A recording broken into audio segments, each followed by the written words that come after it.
only a model. Shh.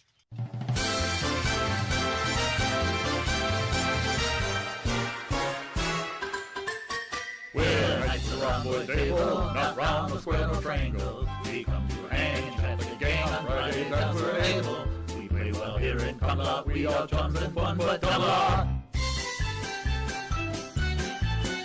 We're knights of the Rhomboid table, our host is formidable. He runs his strange, loves insane, but sure he's quite unstable. He's hobby-mad in Camelot, but seems never to have done a lot.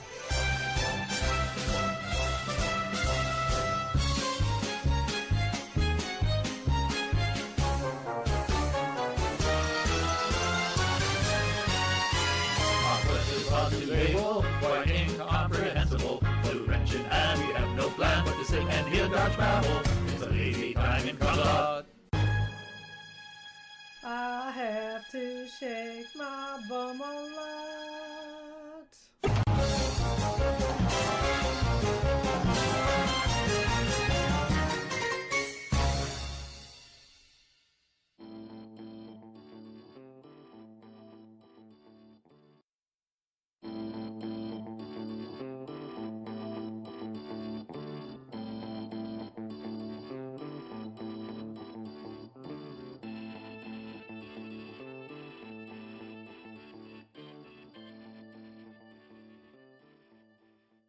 It's only a model. Shh.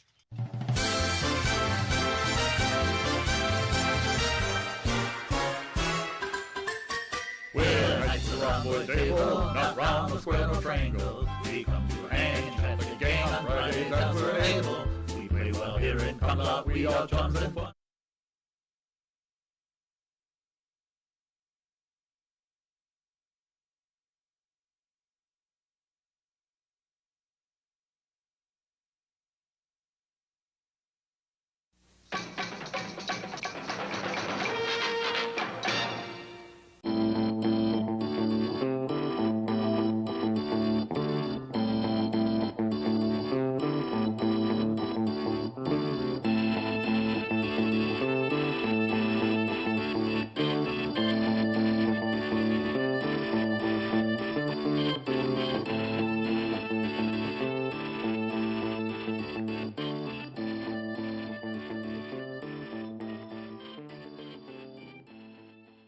This channel is a not-so-proud member of YouTube's all-encompassing special society of heavily overwhelmed layout enthusiasts.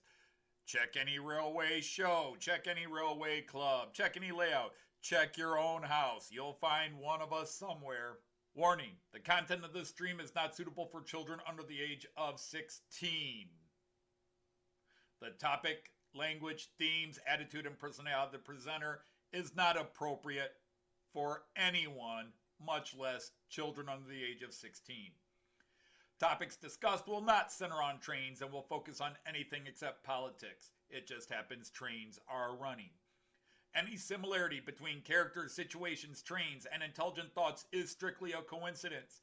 Any rebroadcast or transmission of the stream without the expressed written consent of Major League Baseball is strictly prohibited. Viewer discretion is advised. Remember the 3 rules for model train layouts and pretty much anything. It's your layout, do what you want as you want. Do not tell someone else what to do unless they ask you directly what they should do. Do not call out, mock, criticize, or insult another channel on your channel or anyone else's channel. Thank you for your cooperation. And see it, you'll love it, and it falls on in the best possible way. Welcome, fellow Knights of the Rhomboid table. The feast hall is open. Hope you're all comfortable and well. I have not seen our royal barkeep Mick, so we will send somebody over to get the bar open and take your drinks. It's nice to have all you knights here. Let's go straight into who is here. We have Sir Andrew 156, the Shortbread Express. Joyce and I send our deepest condolences to the loss of your father. We'll talk more about that in a minute. We got Sir Artie from Aus America Model Railroading. We have Sir Brian from Clintonville. We have Sir Digger Evans. We have Sir Greg from Great Northern. We have Sir Ivo Fanzon, Sir Jean of Ricard. You'll have to forgive me. I forget if it's lady or sir, dame or sir, but the fellow knight KJ is here. Sir Leslie of Gilpin. Sir Andy of March West Junction is here. Sir Dino from Model Railway Shed. Excellent video this week. Excellent videos by Leslie if you haven't seen his rail fanning videos, but it was cool to see Dino doing back in his shed and customizing some cars he bought. Beautiful train. We have Sir Rayron just popped in. We have Sir Aaron of Aaronville is here. We have Sir Dirk from Southern Cross Rail System. We have Sir Tim of Dowd, the CEO of All Us Knights. Sir Tom of Couples, our Sergeant at Arms. And Sir Chris of the Valley, the Royal Librarian. So anyhow, let's start things off. As you heard me mention, Andrew Shortbread Express shockingly lost his father this week, and he's asked if I would honor and if all of us knights would have a moment or so of silence. So if you please just hold the keyboard still, not chat hi to everybody, and we'll start the moment of silence now.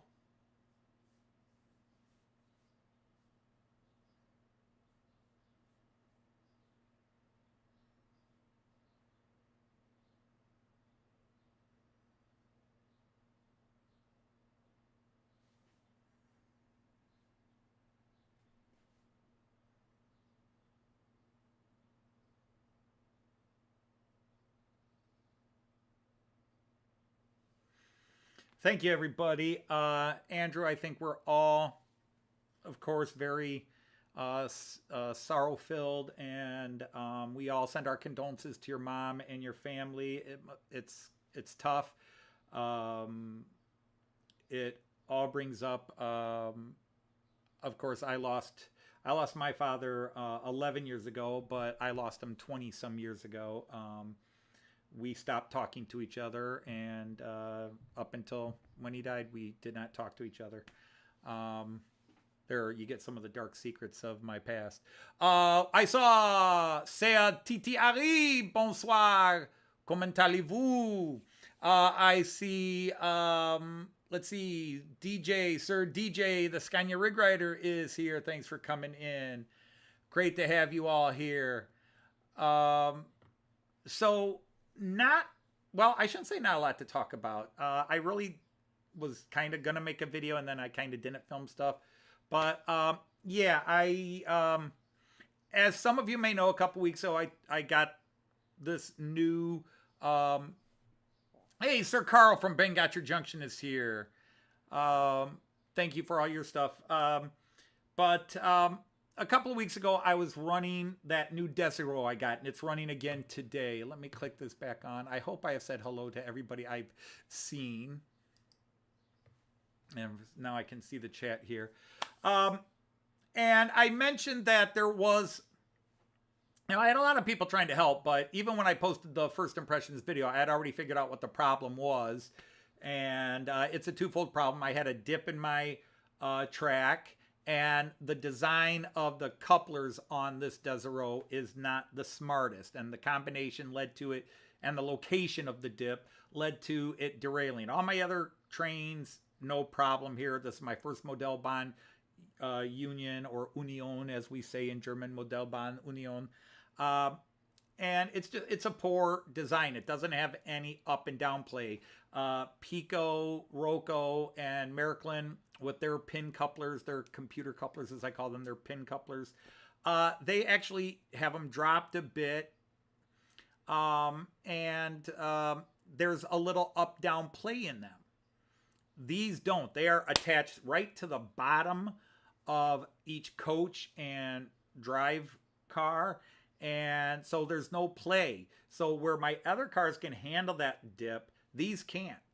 It just the rigid coupler underneath each car, when it goes over the dip, It just keeps it over it. And then because it's coming out of a curve, the curving of the car behind it causes the thing.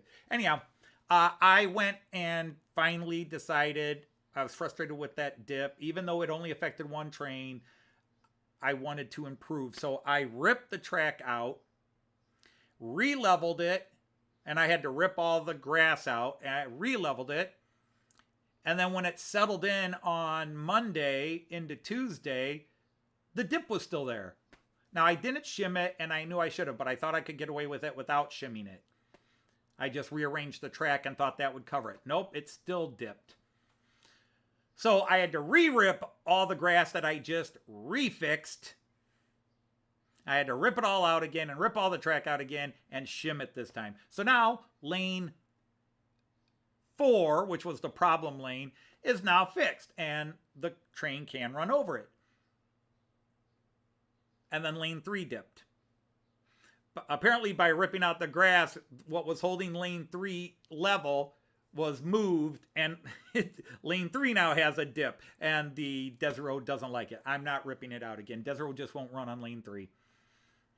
So there's that. All my trains are fine. It's one new unit, and right away, it's obvious the design.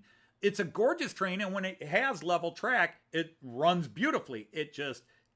And if that dip were in a long straight, it probably wouldn't be an issue. But because you're coming out of a curve, and then just as you start to straight, it goes into a dip. It's just a perfect storm. Bad coupler design, dip in the track and location, and that particular loco can't handle it. All my other trains handle it just fine. So it's a design. If all my other trains, my ICEs, my Picos, Rocos, Bravas, they all handle it, and only the Modellbahn Union, it's because the Modellbahn Union is a poor design in their couplers, and maybe they'll correct that, because I actually watched some video on YouTube after I bought it. Before I bought it, all the raves were positive. Then all of a sudden, when you buy it, you start finding the negative reviews. People are talking about they derail easily. Okay. So anyhow, that's that. The only other big news for us, not for you, is we did record right. Actually, I wrote the song a couple of weeks ago and then tweaked it earlier this week.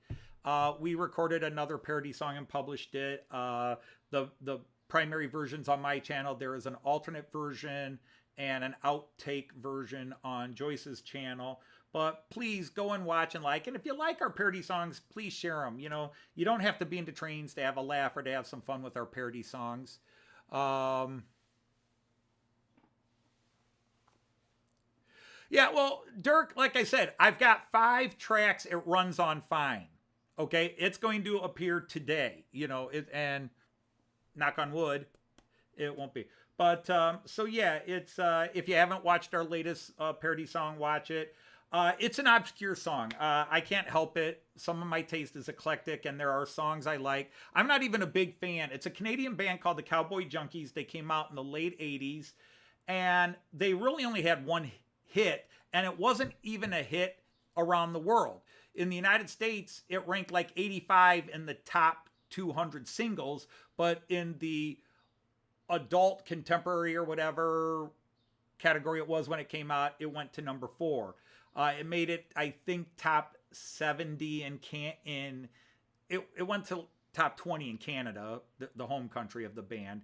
And I think in the UK, it maybe cracked the top 100 in the UK. It's an obscure song by a band called the Cowboy Junkies called Sweet Jane. And we've had a couple of people comment, you know, like, you can barely hear Joyce singing on it. And we say, well, that's because we're mimicking the actual song. In the actual song, the lead singer sings under the music. So the music is kind of dominant, and they just kind of softly sing under the music. And we try to replicate that. We try to replicate the song as much as we can, the emotional content of the song. So it's not a ha-ha funny parody. It's a happy one. But the song is about deep passion, and actually it's a lesbian love song, but that's a difference. Doesn't matter.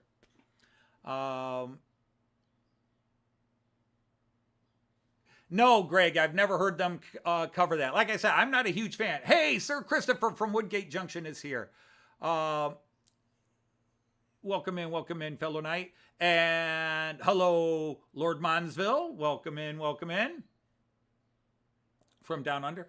But the Cowboy Junkies are, they never made it big in the U.S. They're still together, and that's kind of easy because 3 of the 4 band members are siblings, and it's the same 4 people for 40 years in the band.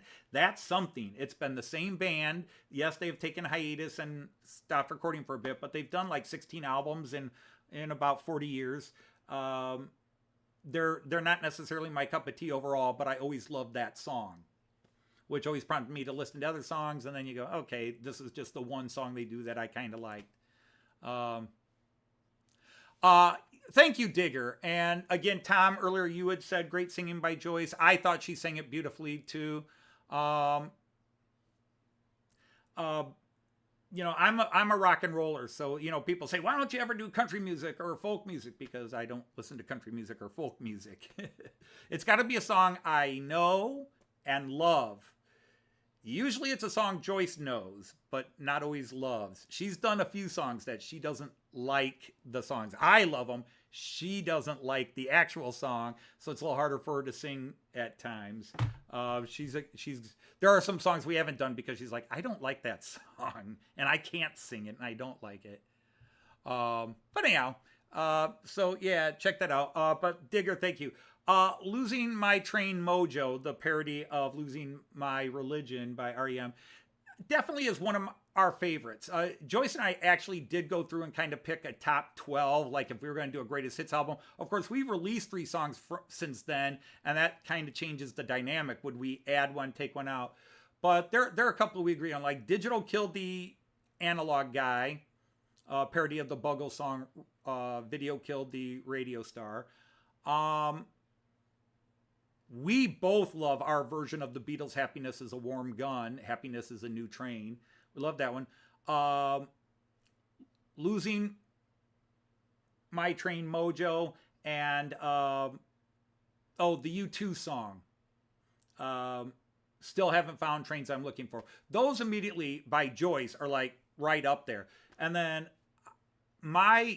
although my singing's bad in Everard Junction, I think lyrically it's hysterical. It's very funny and it's well done. And even my bad voice actually works in the context of the song.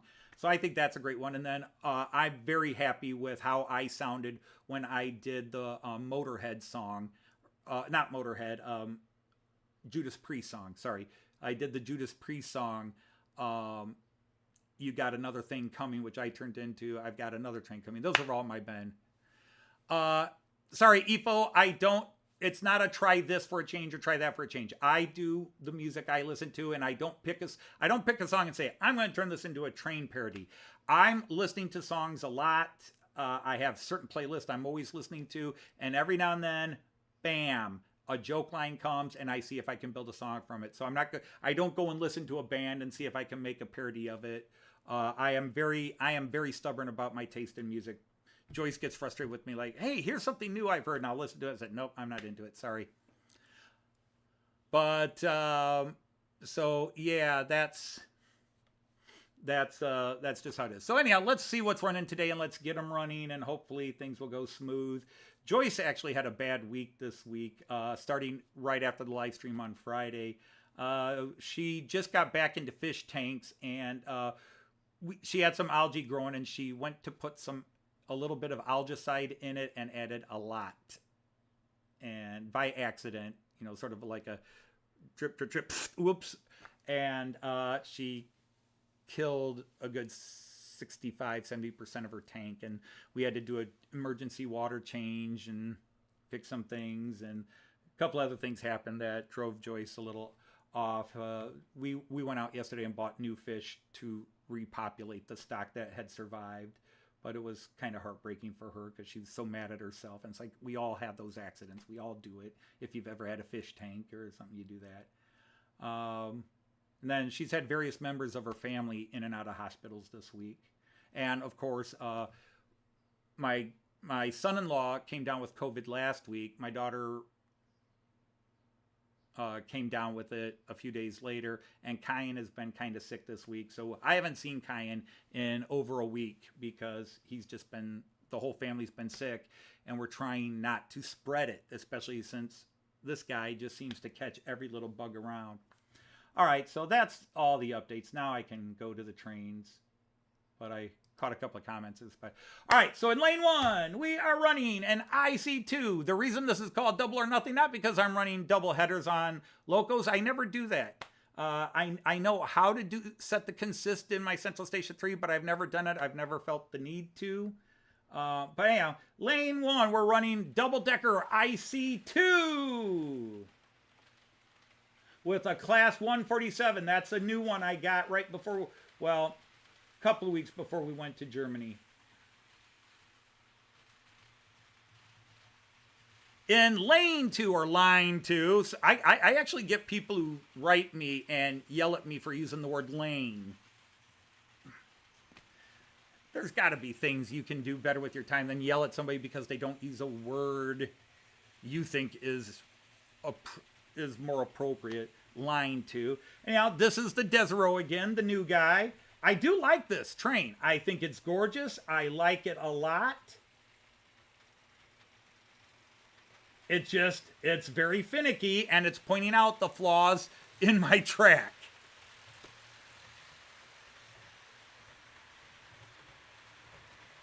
On lane 3, the guy running on the current dip, the back of the first car in the back of that loco are right where the dip is on lane 3 now. This is a DeutscheBahn Regio double-decker, Dosto. If you ever hear me say Dosto, that's German for Doppelstock, which means double-decker, literally double floor.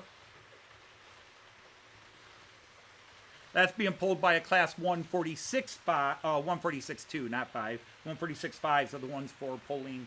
Even though 147 right here coming at you in white, that's actually a 147.5.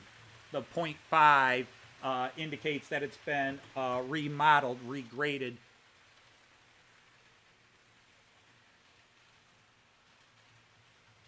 We had a sudden quick slowdown.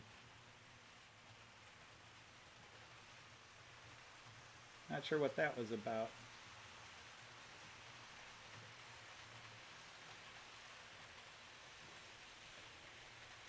And then running Steuerwagen first, not by choice, but because I accidentally set it up the wrong way, is the Metronom double-decker. One of the cool liveries, I think it just stands out in my collection because of the yellow. I don't have any other yellow trains other than the V320 and the matching flatbeds that came with it. I could understand that. I can understand believing that it looks better than the Railjet. It is definitely up there as one of my favorite liveries right now, and they look better in person, but the model is just a spitting image of the train. I mean, the colors are exact, the details are exact. It is very well made stylistically. Okay, and then running in line 5, I'll try to correct myself when I can. Line 5, we have an Alex, which has one double-decker because I only have one double-decker. I should get a couple more double-decker Alexes for these occasions. Every now and then I do this as a show, like I'm running all double-deckers. And I still have 2 double-decker trains, so it was kind of eeny, meeny, miny, mo, which one I'm going to go with. And in the back, I'm running another DeutscheBahn Regio. The ones that are coming at you right now in line 3, the cars are made by Hobby Trade, which was a Danish company, but Roco bought out their stock. Hobby Trade kind of went belly up. They technically still exist, and the name still exists, but a lot of their passenger stock and rolling stock, Roco bought up as part of their going belly up. So those beautifully lit cars, those are by the Danish company Hobby Trade, but released by Roco. Aha! What has got you stopping here, my fine fellow?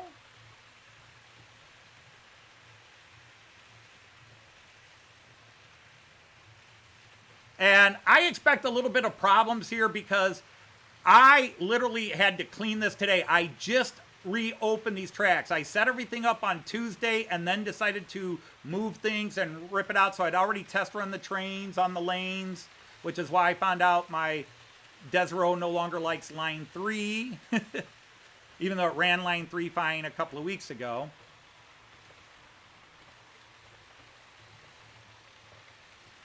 I'll try to catch up to the chat. So way in the back, we've got a Class 143 pull-in 3 Märklin version of the Regio Dostos. And the front car flickers a bit. That seems to always be an issue.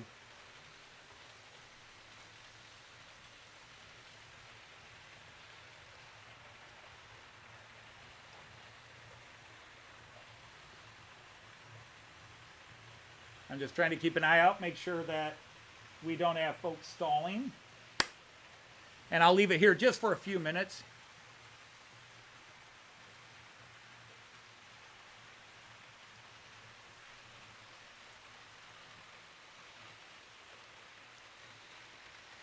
I also want to say hi to some friends we haven't seen. Oh, I got to get the floor going. You're right. Sorry about that.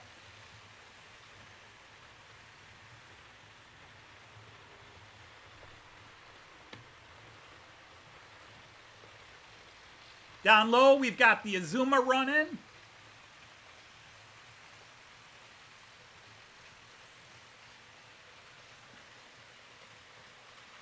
And we've got the Scottrail running a short set because I still need to get 2 more of those cars. But just since I got those 2, so many other purchases have come up, I just haven't been able.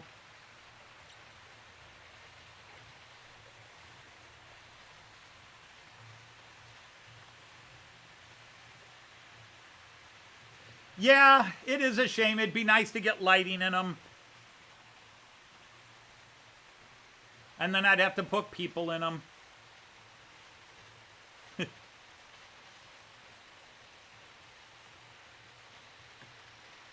But, yeah, I've been a little nervous today. And to be honest, I was very nervous because of all the repairs I did. And was I going to have track failure? No, Heath, I stopped streaming on Fridays at 3:30.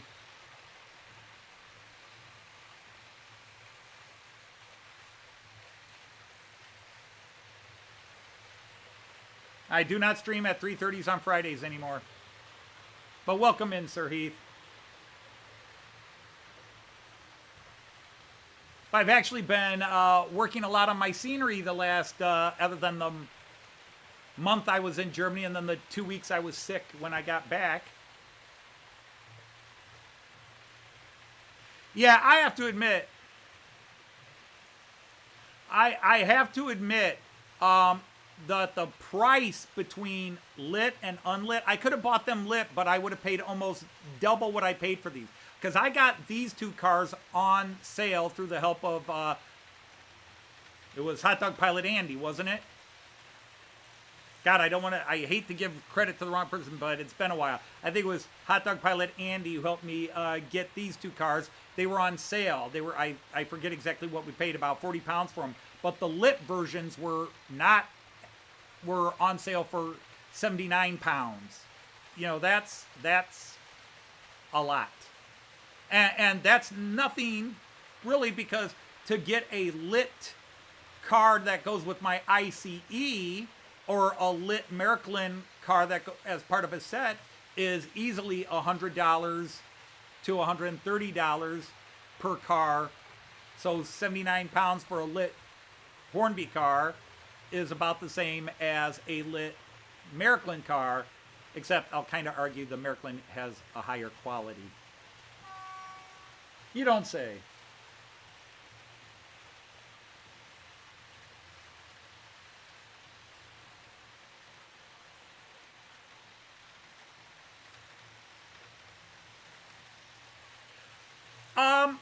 Yeah, what he did is pretty simple, but it's not something I would try because I would screw that up and create shorts.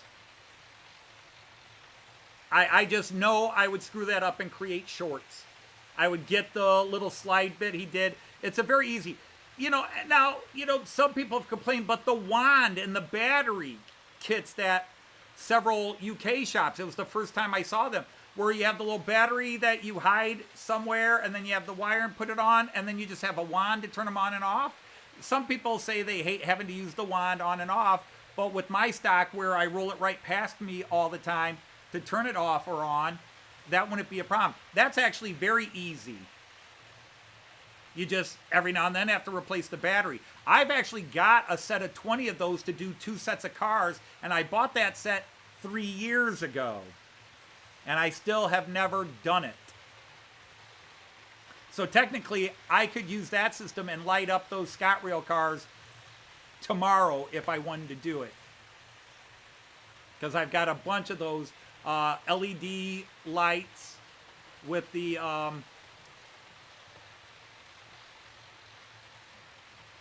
resistor, and then the little 3.5 volt battery, little watch battery that you stick in one end of the car, or could even do it under, if you have the space under the car, whatever, and run the wires up and just run the lights across, and then you just have a little magic wand over it and it turns them on and off.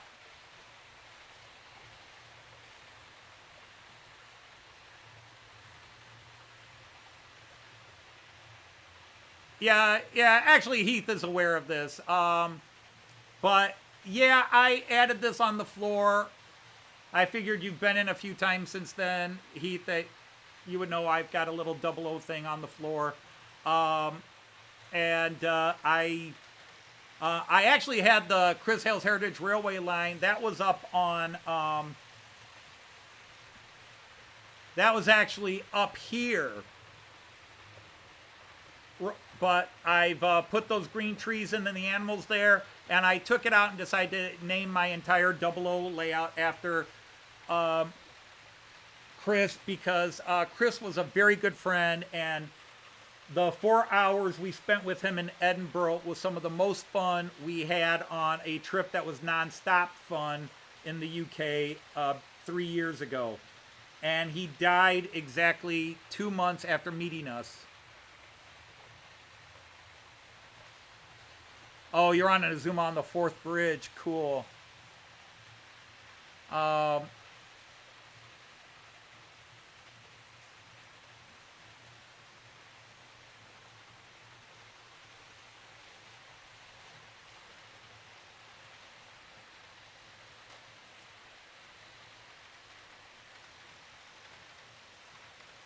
So to me, that lighting system is the simplest one.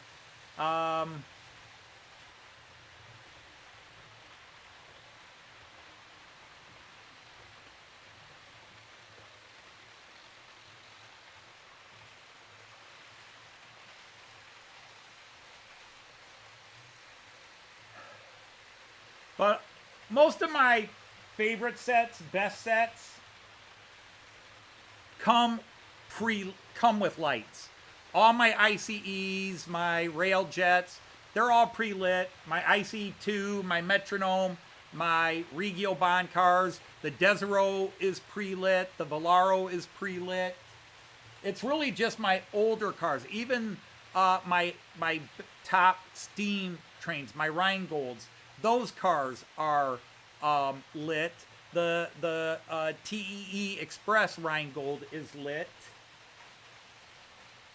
So yes, I would love all my cars to be lit, but it's not a major priority. You don't say. Whoops, going the wrong way. We'll have a couple of guys coming through here right now.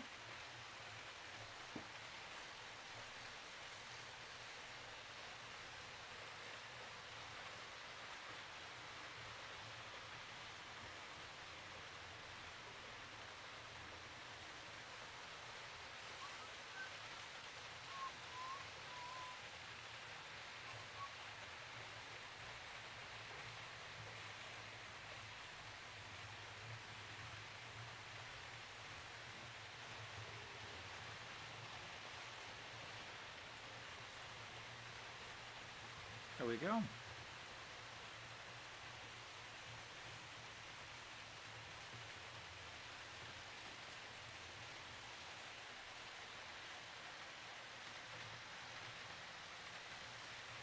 Hey, Sir John of Mystic Railroad, welcome in. Have I missed anybody else? Something I was about to say, and then it is, I've got a few long-time knights that have not been around lately because of job schedules, everything else. We want to say shout out to Sir John of Benicki.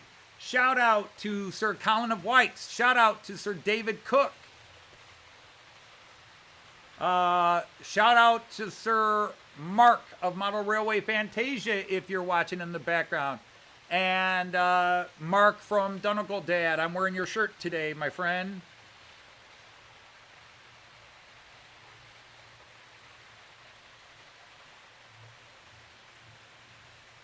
Oh, you're going to the NRM in September 28th. Hey, CMD Models, hello to Austria. Grüße aus Amerika. Grüße nach Österreich.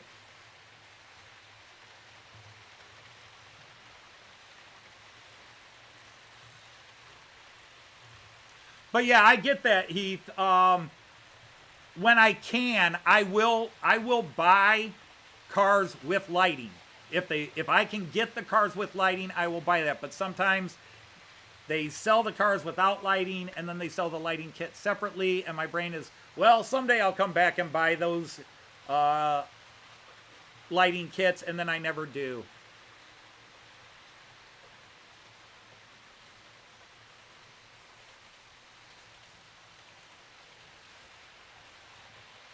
Azuma is in a weird state right now. Oh, it is. Yeah, it uncoupled. Thank you.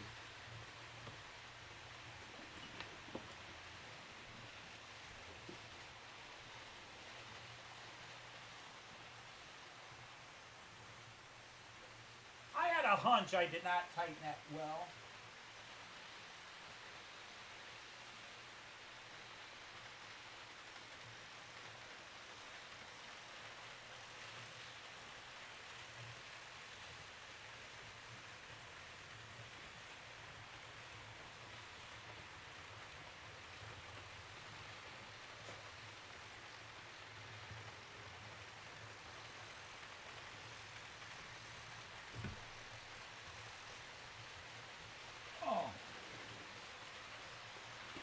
But in terms of livery, those are probably my two favorite UK trains running today.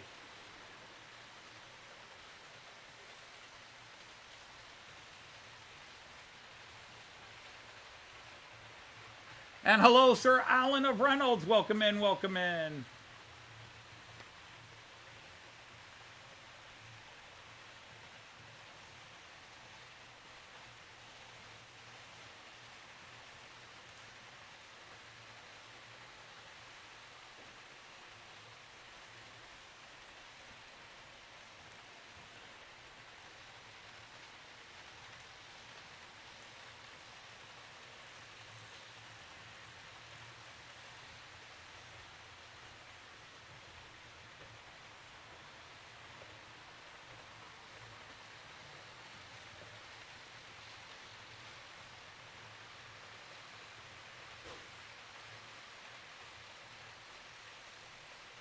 Yeah, I always go the wrong way when I'm trying to catch that train. He should be coming around here. Sounds like Joyce is back from the grocery store. There he goes. This is, every time I watch that run by, that is an RRX, the Rhine-Ruhr Express. I think the company that owns them is called Rail Express, but the particular train is RRX, Rhine-Ruhr Express. Joyce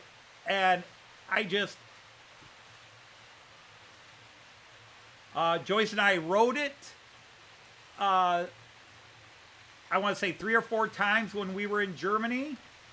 They're gorgeous in person, and in fact, I would like to jokingly blame Joyce for me having it.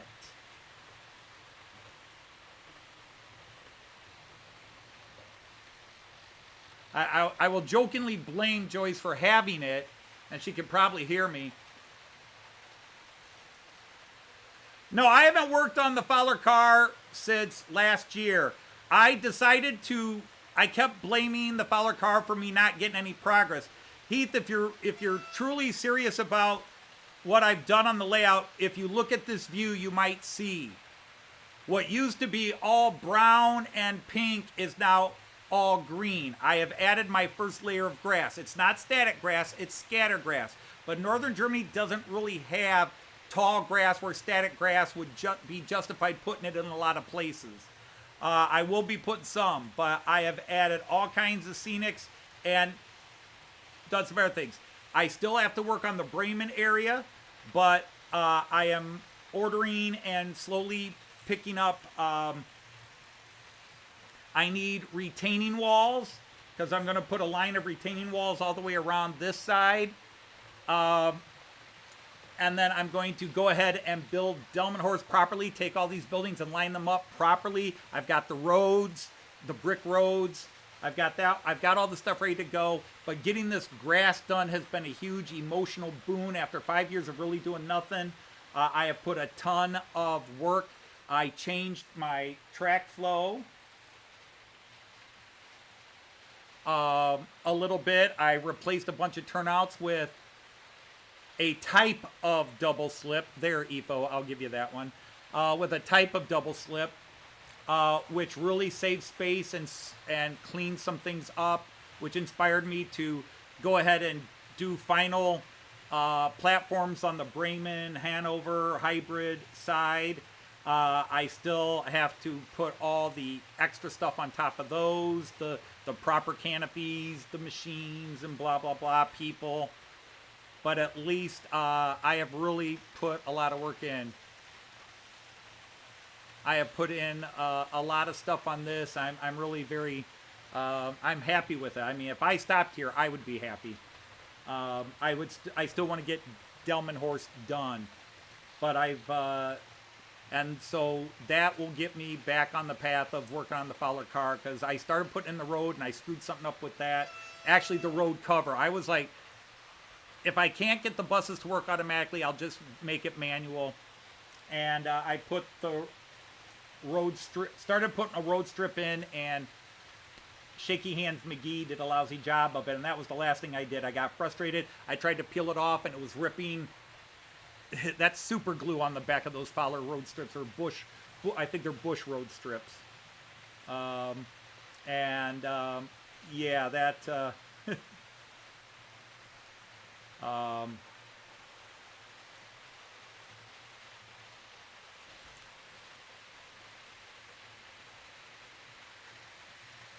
Well, hello, Robin Grace. It's all right. No worries, no worries. Sorry you're going through. I appreciate you stopping by and saying hello. But I have been, you know, there is now a continuous loop of greenery around my layout, so I'm very happy with that. There's actual scenery. I still have to fix a lot of things. The river is back in play. I'm debating on how I'm going to do it. But I've actually got more done in the last 5 months on this layout than I did the previous 5 years. Will I add grass to that too? Actually, yes. Yes, Monsville, I will add. I actually want to add. Let me go to that camera real quick.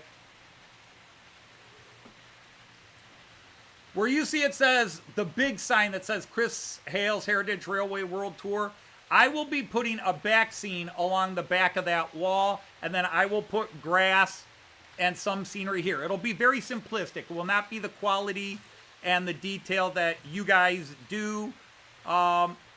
It will be, but there will definitely be grass, rocks, and somewhere way down the line, I might be 70 years old before I get to it. I might even put a small British village, get a bunch of Metcalf kits, and put a small village in the middle there. But that's going to be kind of hard to do because I need this mobile. I need this where I can lift it up and slide it back and forth because I have to get to that access panel. Now, if you don't know what access panel I'm talking about, well, I shall show you all, but I'm sure you all know. Where all these buildings are, there is an access panel. You could now you can see the divide, and that's my access panel for when I need to work on that area of track. And now under this side, which kind of hard to see, but under the windmill, there's another, I cut that in. There's an access hatch there, and the hill covers it.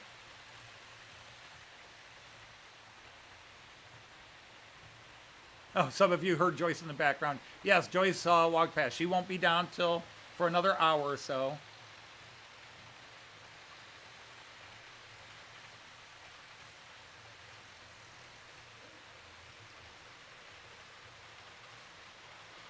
But it's the most positive I have felt working on my layout since I got that Fowler car system working the first time, and then decided to try to make it super digital.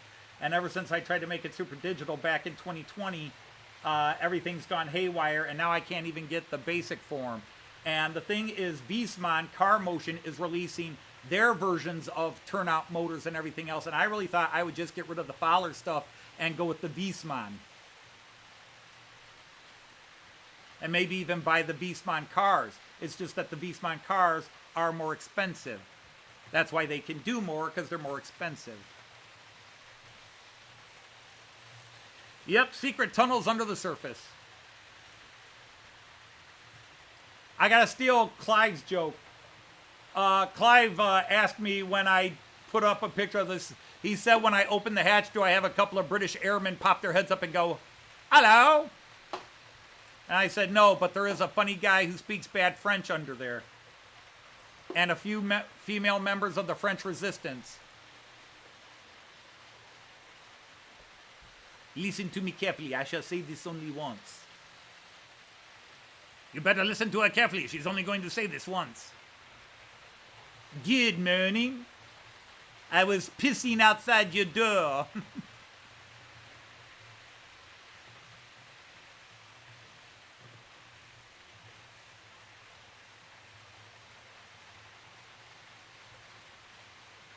Oh, there's Sir Lee of Anfield. Hello, Sir Lee. Lady Jackie. Dame Jackie, actually. Dame. I always say lady, but it's Dame.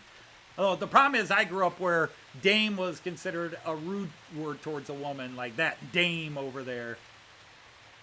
You know, sort of like the softest form of bitch, you know. When you want to say the B word, but you don't want to say the B word, you go dame.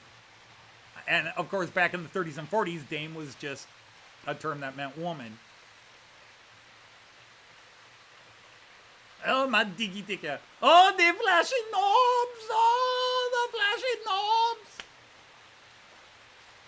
Hello, Sir Ian. Wie geht's? Wie steht's? Except I need to remember how to say that in Dutch.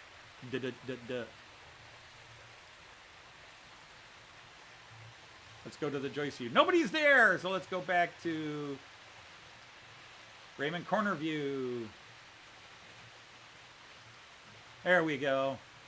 Get a couple of guys passing there. That's a cool shot. There's a bread yes, there is a bread company called Bimbo. Yep, Bimbo Bread. Oh, the flashing knob. Shut up, you silly old woman. Wiesbergen now has their BR50 Altbau fitted with the mainline safety stuff for a change. Well, that's cool. It would be cool to see a 50 running live. I've seen a 50 up close, but it was on display and not running, and it wasn't in running shape either, and wasn't... Hello, Sir Tom of Houston. Welcome in.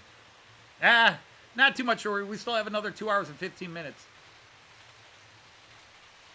And Mons and Andy and Tom.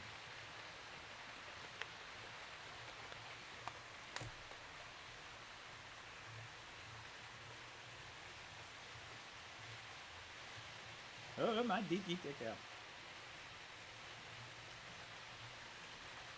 I will say, though, that's still one of the running jokes we have in our house is every now and then one of us will come in the house and we'll say, I might say, Joyce, is that you? And she'll come out with her glasses and she'll go, it is I, Leclerc. Or I'll walk and she'll go, Anthony, is that you? And I'll go, no, it is I, Leclerc. We love the Allo Allo series. I had seen episodes of it years and years ago and liked it, but you can never get in America. Even BBC America wouldn't show it. And so when it showed up on, I think it was Amazon. I think Amazon had seasons 1, 2, and 3 for free. And then a certain friend from the UK hooked us up with an account to watch the rest on a UK streaming service. So we were able to watch the rest. And yeah, Joyce loved it. I loved it. Gee, you're falling asleep there. Isn't it time to get up? Ooh, some video of the 50. Uh-oh. I may have to interrupt my live stream to watch what Ifo just sent I know me. what you're thinking. Total blow. Oh, wait, commercial. No commercial. Can't have the commercial. That will get me stupid commercials, too. I keep asking them to block it, but no. Oh, look at that baby go. That's October 4th of 2024. Oh, there's 2 of them. Is that 2 50s together at first? No, that's a 23. Okay. They're showing a whole bunch of different ones. There goes a class 1. That's the class 1 I had a chance to buy in Denmark, and I didn't. I bought the other one. And I love the one I got. Don't get me wrong. I love the one I got. But, so yeah, they're saying it was a class 50 and a class 23. Okay. It was going by so fast I couldn't make it out. How about that? I got a class 50 and a class 23. Yeah, in a few weeks' time, come end of September, I shall be running an Oktoberfest live stream. I'll probably just do it as a regular Friday live stream, but I might do it the day they start Oktoberfest. But I worry that might run into somebody's live stream, and I don't like to undercut. I know there's always somebody live, but if it's people I know... Of course, most channels, if they have a choice between watching my channel and these other channels, they'll watch the other channels. My channel will always be a second or third choice, if I even make it as a choice. All right, Mon. Good night. Take care. Yeah, CMD, it's running well. As long as your track is level and doesn't have a dip, it runs beautifully. Mechanically, it's sound. Stylistically, it's gorgeous. The problem is their coupler design was stupid.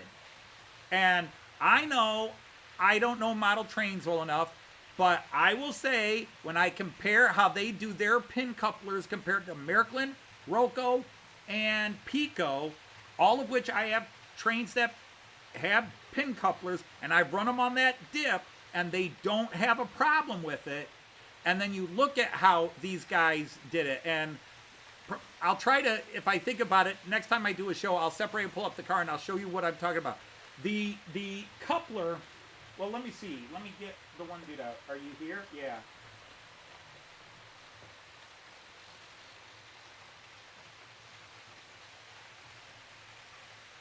All right, I'm going to go to the main screen, so I apologize that you have to see my face. All right, here is an El Cheapo Piko ICE3 car, but it's been repainted to look like it's an Amtrak car, except it doesn't exist. All right, this is a pin coupler. Here's the pins on one end. So there's what we used to call the male. I don't know how well you're seeing that. There you can see them. There you go. So there's the pin couplers. And beautiful design by Piko that they have little guide clasp on the outside on each side. And then on this side, it's kind of hard to see in the video, but there's a little runner that goes between them. So it guarantees the pins will not accidentally catch and bend. Okay, but if you look at this, now this is attached not to the bottom of the carriage, but it's got the kinematics are all right here. It does rub along the bottom, but it's loose. Can you see it's got an arm that goes underneath?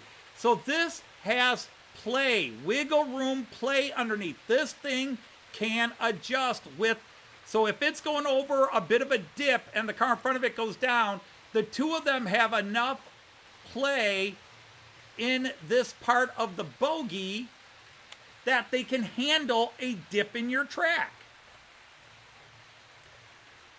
The problem with that Desiro, the RRX, the problem with it is that it is rigidly attached to the bottom of the coach.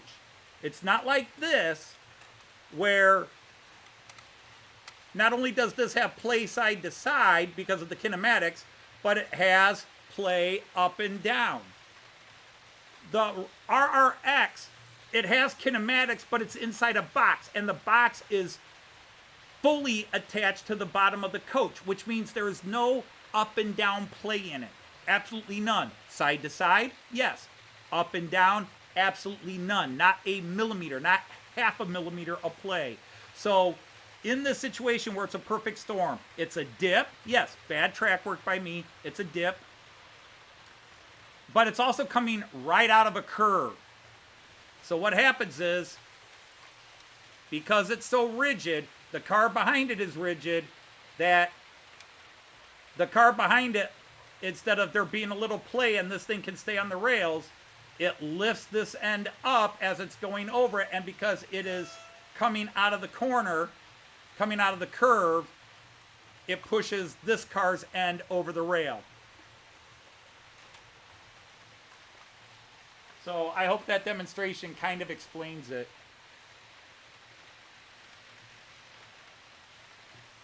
Hey, Sir Randall of Elvison and Sarkasi, how are you?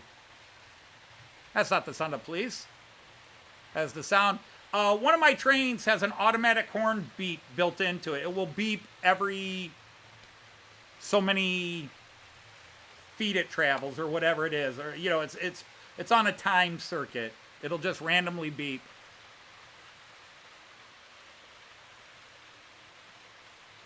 But, you know, if I were to grab my Brawa, but it's in the middle of the table over there, if I were to grab my Brawa, show you its pin design, has up and down play in it. So it handles that dip in my track. Now that dip was not always there, and I'm watching my own YouTube thing, and it just went to commercials. That's BS. I didn't ask you to go to commercials. Okay, we've been on me too long. Let's go back and watch some trains. Let's go to the multi-view. I know if you're on your phone, this sucks, but you know, I hate this. I hate to say it, but I did design my camera to be seen on TV. I wasn't thinking watching these, because again, everybody thinks I put all these cameras in for my live stream. I didn't. I started putting multiple cameras in because I saw them on Jason at Barnabas Junction's channel 5-6 years ago. He had 3, and it was like, I get these great views that I can't see when I walk around my layout. And I started thinking, you know, that's right. You do. So I bought 3 cameras and put them in places where I couldn't see my layout and wanted to see what trains looked out from these angles. And I said, oh, that looks cool. And I didn't even have scenery. Oh, that looks cool. Oh, let me put one up here. That's cool. And I was like, oh, I'd really love to have this sky view here. Oh, that looks cool. And then I started live streaming, but I had 5 cameras on my layout before I ever started live streaming. Hey, there is Sir Dave of Scott's Rails. Dave, dude, you need to stop buying trains, because you got so many people sending you stuff you don't need to buy.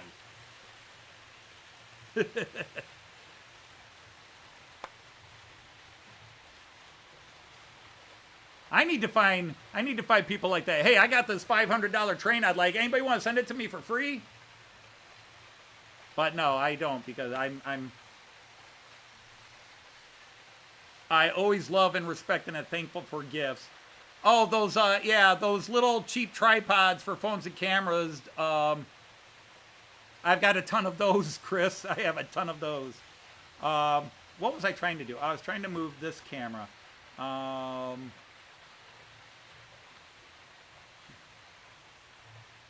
Where is it? Long view. Where is it? Where is it? Come on, floor cam. Where's floor cam? There it is. UK floor cam.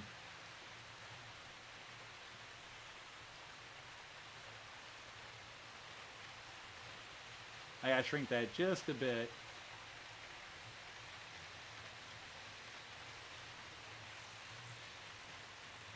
Hey, Sir Jeff and Jeff's Train World. Hey, I was trying to watch on catch up a couple of your live streams, and you didn't have volume on them. One of them you did, and I watched that one and commented on it. Yeah, trying to catch up with. But I have more channels I'm subscribed to, and especially in the summer here with Joyce home, because I want Joyce home. I want her to retire. I like having her around, but at the same time, when Joyce is home, I have less free time. Because Joyce, anybody we've lived with, Artie, who was falling asleep, Jean Ricard, who might fall asleep but was awake a few minutes ago. Yep. Hey, Sir Raymond of Legs is here. Hi, Sir Raymond. Great to have you here.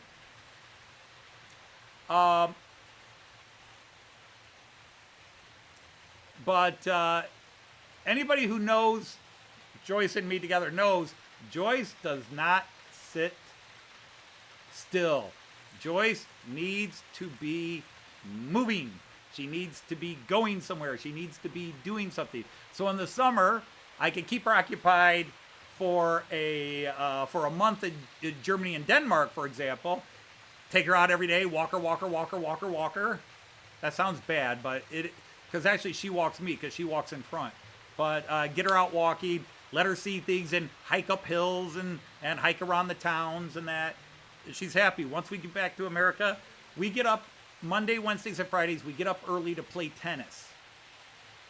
And speaking of tennis, Joyce won her first set today. Not only did she win the set, she won the match.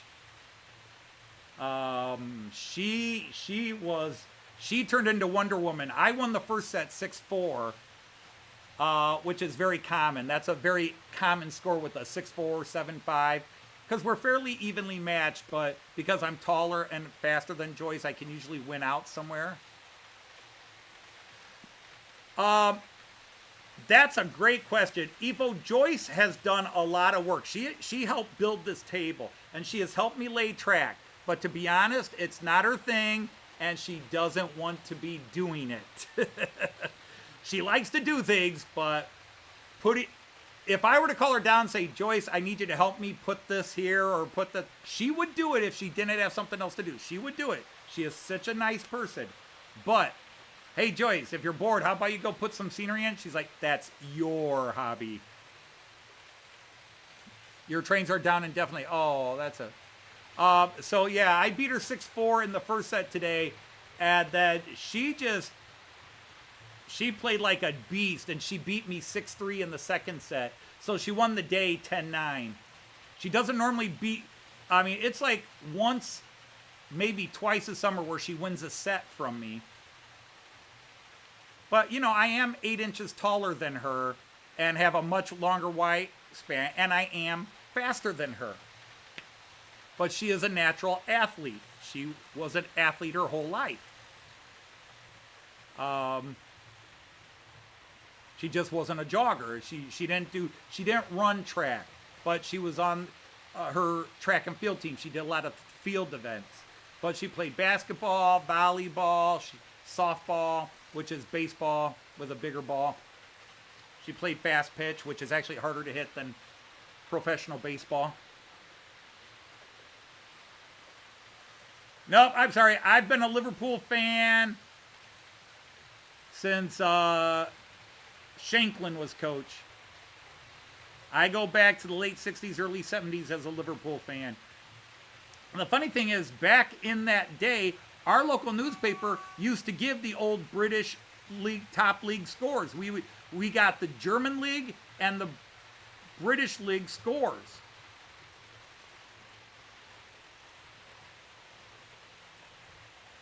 And I became a Liverpool fan because in the 60s, the Beatles and Liverpool were cool, and that influenced me. And so, yeah, I became a Liverpool football fan.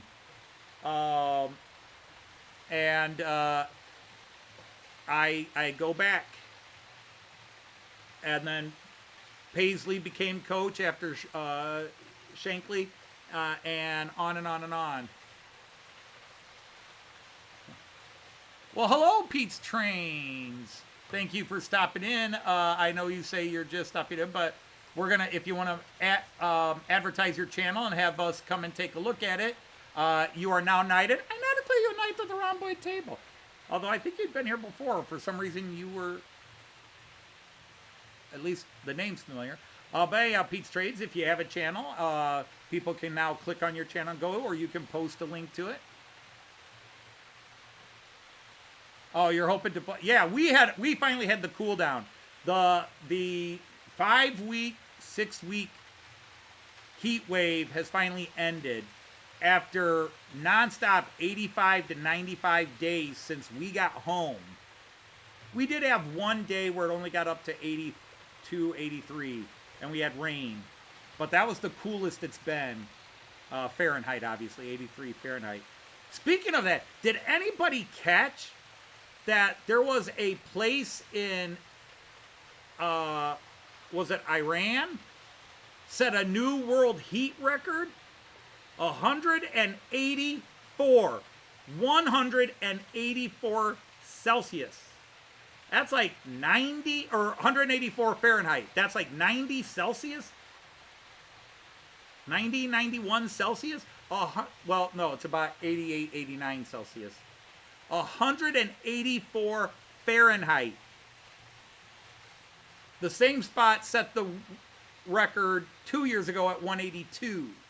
Now 184. Holy crap. Yeah, that was the heat index. You're right, Pete. Technically, it was the heat index. Because it was like 130 degrees with 96 dew point or something like that. 91% dew point. Yeah, the heat index was 184. So, yes. Yeah, that was the heat index. Well, 216 Fahrenheit is the boiling point of water. Or 212. Oh my God. I've dealt with metric for so long I've forgotten imperial.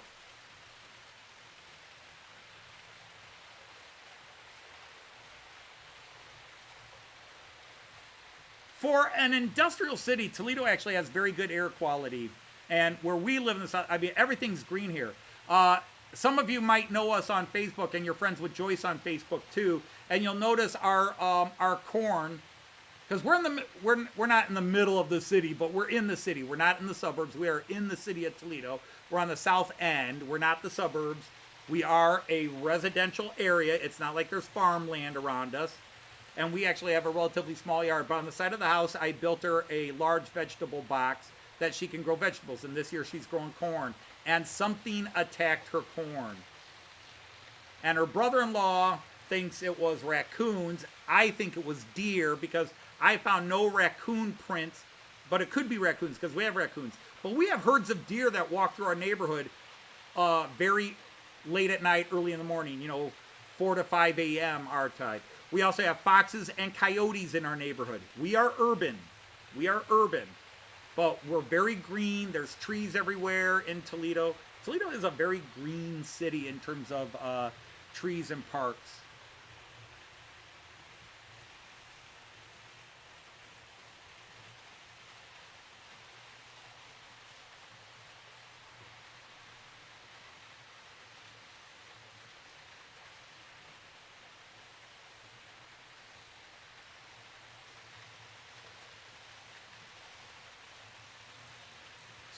Instead of a showpiece. Hopefully you can figure it out.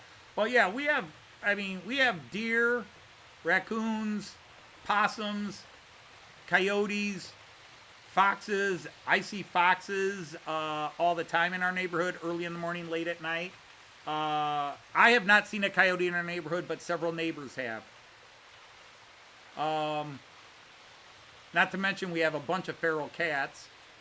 And then we have groundhogs.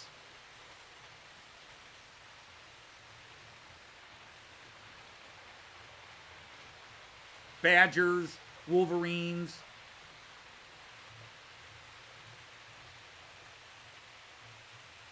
Don't like wolverines, humans, or animals. Go Buckeyes. No Bigfoot. No Bigfoot sighting. Although I'm a size 12, so that might classify as a Bigfoot. But obviously, like Shaquille O'Neal was a size 17 or 18, whatever it was. I forget what was, nobody here was an old Detroit Pistons fan. Bob Lanier had big feet. He was like a size 17 or 18.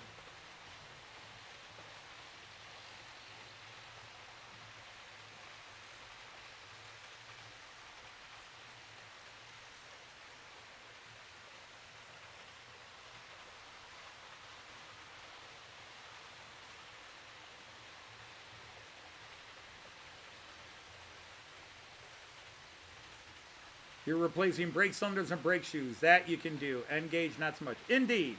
That was one of the reasons I did not go N-gauge when I got into trains a few years ago. Is N-gauge was just too small, and even then I was showing signs of the shaky hands developing, and so I just couldn't go N-gauge. I toyed with TT, and I probably would have gone TT if I could have found an ICE3 in TT, but I spent 2 weeks searching and nobody had them, and I was like, well, forget that then. And I wound up grabbing the first ICE I saw, which was this Märklin ICE3, which is on the shelves over here, my first train.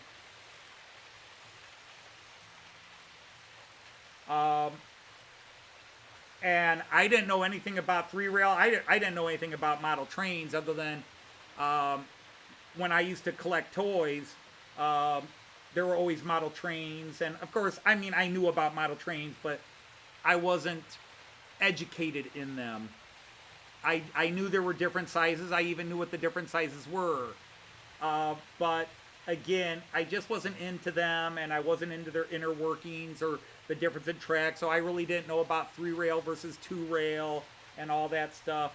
And so I just randomly bought an ICE3 by Märklin because somebody said, when I mentioned it, I talked to somebody and they said, oh, Märklin's the best. I was like, oh, okay. And I mentioned the price and they said, well, that's a really good price. And so I looked at it, Joy said, fine, but that's your birthday and Christmas present. I said, okay, deal. And then my kids bought me track. And that was in Christmas of 2016, or Christmas of 2015. So my addiction to trains began then. My addiction to model trains got carried away.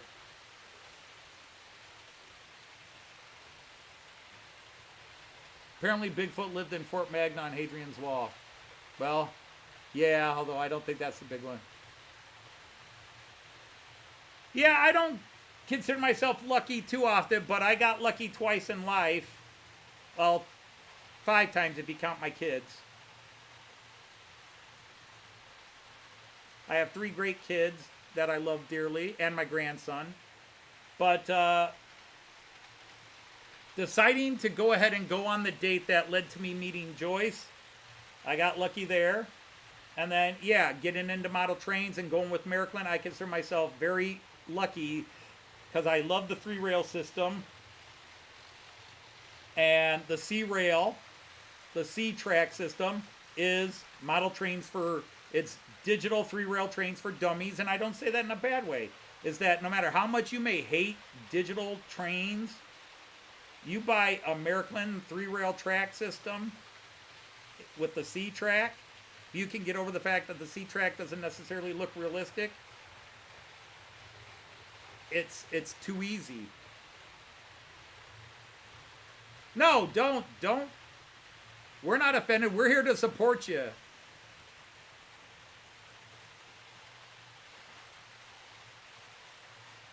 He's not leaving, Ty. He just said he's gonna go quiet. No, don't worry about that. We're here to support. We all have our bad days. We all understand it. And one of the things about model trains is model trains, I think, is one of the hobbies that benefits the most from social media. Now, let me explain why. Because model trains, unless you happen to be into trains and you're sociable enough that you join a club and you have a club near you, model trains can be a very solitary hobby. And there's obviously can be good things about that. If you You don't like to deal with other people. You just go in your basement, run your trains, and if everything's running well. But when things are going wrong, we need people to console, to work with, to bitch, to bitch at. You know, like, oh my God, we need that. And model trains, because it can be so solitary, we deal with things, especially the negatives, alone a lot. So by having YouTube and having live streams and having YouTube groups, and at least channels like mine where you're welcome to come in, and as long as you don't talk politics or religion, you're welcome to talk about anything. It's not just about trains. You want to talk about a funny movie you saw or a great pizza you had. I'm all for that. I'm all into that. Sorry, I got to get that shot. I love that shot with things going by.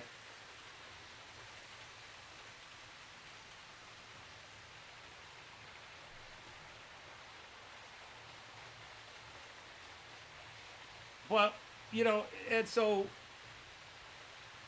you've had a rough week with your track acting up, and then with the guy that went bonkers on you at his shop.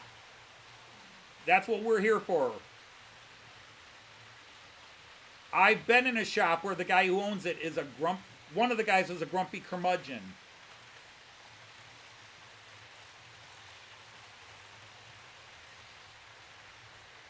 That's like Dorfler's in Nuremberg. I think it's the shop is called Dorfler's.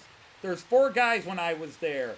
One guy was the nicest guy you could ever meet. The next guy was helpful, but the third guy didn't have patience, but it'd help you if you had a serious question.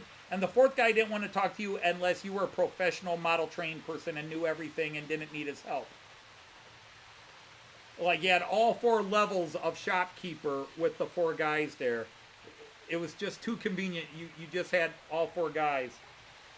But yeah, we're here. I mean, I'm a solitary person. I tend to go silent. You know, you guys see me on my live streams and I talk for 3 hours. But I can also go sit in a corner and sit quietly. I mean, even Jean Ricard can tell you that. He would wake up and come downstairs, and I'd been in his parlor for over an hour just working on the computer, working, reading, watching videos or whatever. And he comes in and goes,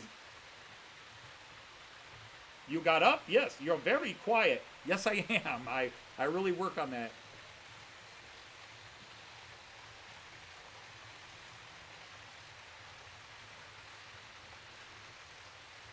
Well, you know, the people who do engage don't find them to be temperamental.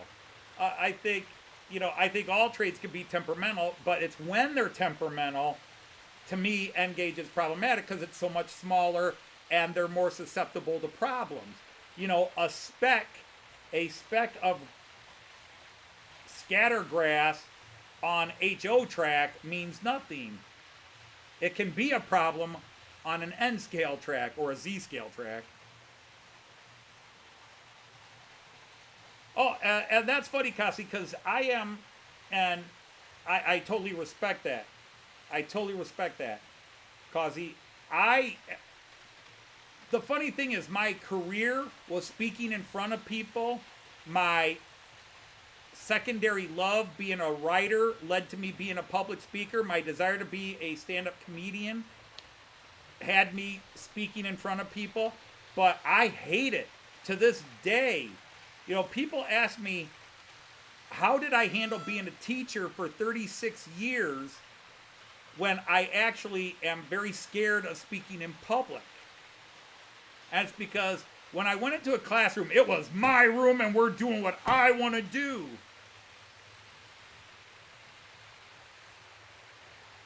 And I had to get better at things because when I was running my exchange program, I had to go to companies and give speeches on why they should donate $500 or $1,000 to my exchange program. So I had to talk to people even though I wasn't comfortable doing it. And Joyce could sit here and tell you that, like, 2 minutes before I have to go into a room and give a speech or do a reading or something like that, I'm outside going, I can't do this. And she's like, you've done it 10,000 times. You'll be fine. And I have to work myself up into it. There are different tricks I have to do to work myself into talking in front of people. And that's the nice thing about talking in front of a camera is I don't see your faces. So you could be flipping me off or everything else. I'm not seeing reaction. So I'm in my own room talking and I'm just saying what's in my head. I'm not trying to put on a show. I don't script anything.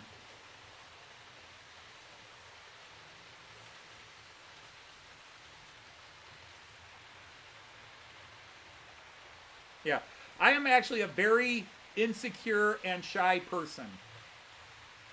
I am an introvert. I hide it very well, but I am an introvert. I have autism. I have manic depression. I'm very open about these things. Some people are uncomfortable, but my attitude is many of my fellow model trained people suffer from these things as well. And my attitude is not to be a model or anything, but to say, if you have these issues, I can relate. If you have those problems, I can relate. You know, I can understand where you're coming from. And I do communicate with several model trained people that have seen my videos where I talk about autism and manic depression and so forth. And we talk. And every now and then I'll start talking to somebody new who says, yeah, I have autism or I have manic depression. My son just got diagnosed with autism. Did you just stop there, or was that the camera hiccup for a second?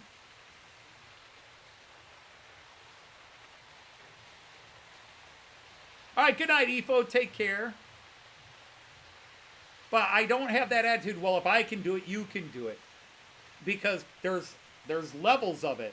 And I'm at a level where I could make myself do some things. But again, I said this last week and the week before, and I think the week before, the last 3 or 4 weeks, I have not been in a fully good mental state to go live. Joyce will tell you today, I was like, boy, there's a part of me that wants to just skip my live stream today. But I'm able to self-diagnose now and self-regulate that I understand that's the manic depressive side. And the first thing manic depression does is say, oh, you enjoy this?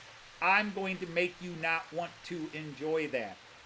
Because I was uptight about all the work I did. Oh my God, what if midway through the stream all my trains stop failing? What, and I'm talking to Joyce about this, and she says, if the lane stops working, you just don't run a train. She talks me down off the ledge, so to speak. Well, hello, Canadian Locomotive Logistics again.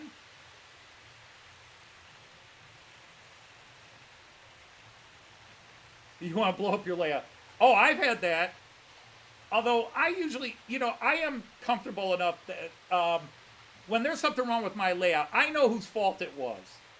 It's not, like when this one train is giving me problems, yes, I will criticize Modellbahn Union for the bad bogey design on that multi-unit that just went past, that EMU in gray, brownish gray.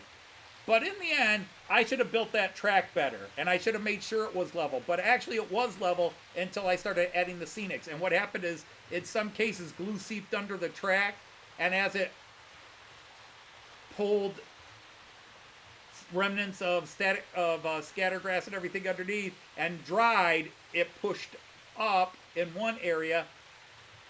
The glue got under it and hardened and created sort of a push up. But in the end, that's on me. I did the bad design, that there's a dip in a couple of my lines. But my trains are such good quality, they let me get away with that.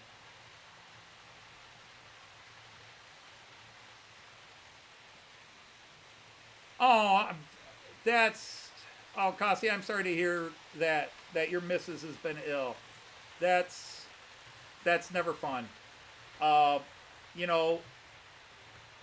Joyce is relatively healthy, but she's had a couple of stays in the hospital, and I'm just a frantic mess when she's sick. All right. Gute Nacht, Ian. Bald sehen wir uns ein Video, ja?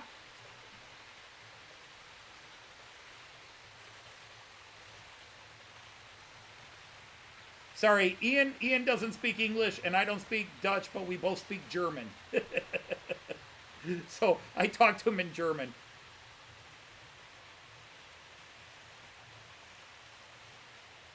Bedankt. Well, hello, Paul and Paris at Smallwood Junction. Great to have you guys here. Lovely to see you. I was just wearing the charm that, I don't have it on now, but I was wearing it earlier, the charm that Paris had me. I'm always weird about things on my wrist. I should turn it into a necklace. I have it as a necklace too. I actually have another chain I put it on. The little lucky charm that Paris gave us at Getz. Paul and Paris. I hope I didn't say Paula.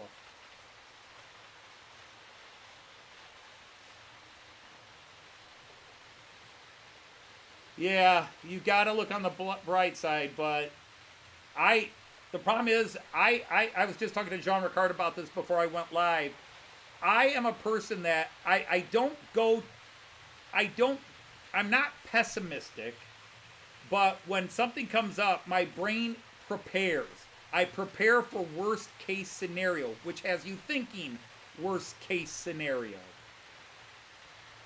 which can drive you crazy. But I want to be ready.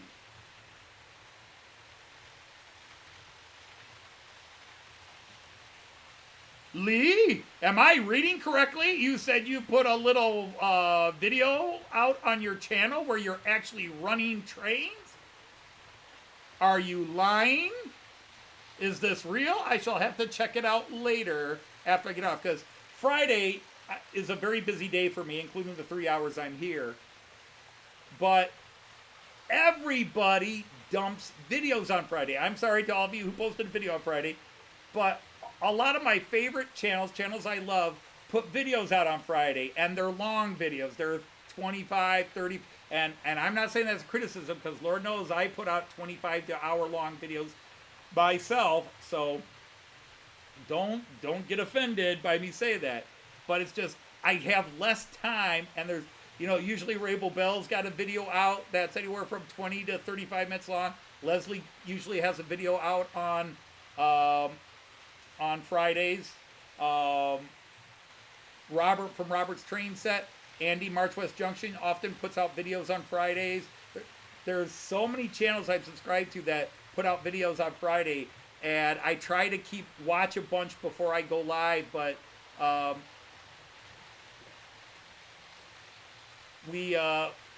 Joyce wanted to sleep in a bit, so she slept in. We got up at 8 instead of 7. And we went and played tennis a little later, and we played tennis for a couple of hours, and then we sit on the deck and relax. And so then I get lunch, I sit in the chair in the living room, and I'm gonna relax for a little bit before I have to come down here and start doing things. And in today's case, Jean Ricard called, and I'm happy to talk to Jean Ricard. But it just also meant there's a lot of videos. I have to watch a lot of videos tonight, which means I might be half watching Dave from Scottrail's live stream while watching other videos too. Hey, there's Dwight. Binge watch yours. No, see, I can't binge watch yours. I want to see the trains. See, that's it. You could say, oh, this is boring. It'll put you to sleep. No, the reason I watch your channel, Leslie, is because you show all these trains that I saw when I was in the UK. And yeah, I might see a freighter come through on a lot of my friends' rail fanning videos and fast forward a little bit through some of the freight, but a lot of times I've got one video on the TV, one video on the computer, and I'm just back and forth watching. And yeah, we all try to advertise each other. Kasi, you can post a link to your channel. You can post a link to your channel right now. Everybody here, because they all have the blue spanner, everybody here can click on the 3 dots, right click on the 3 dots next to your name or over your name or whatever. Yeah, right click. No, I'm sorry, left click. Left click and the three dots will open up, and one of the things is go to. So we can go to your channel, but a lot of times we encourage you to post a link because people will just click on the link. Uh-oh. Oh, we crashed. Big time crashed. Uh-oh.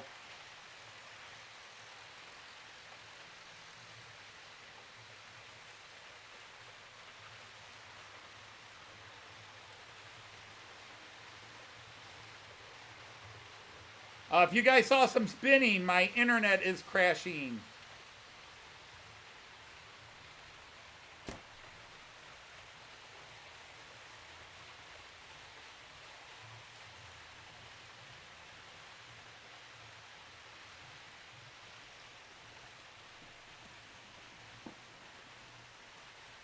Okay, we seem to be back and stable again. Yeah. I've gone 3 shows without any crashing and got through an hour and a half of this show, and then all of a sudden our internet blipped. Sorry about that, my friends. I'm really getting frustrated.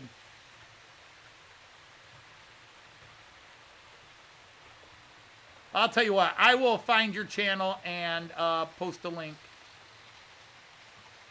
But everything's back and stable again. So, Cassie.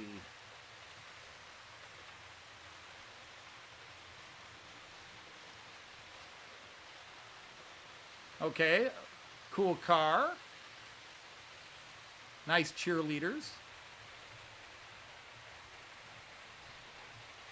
So I will post a link to your channel. And then folks can check it out. It looks like you got a cool page there.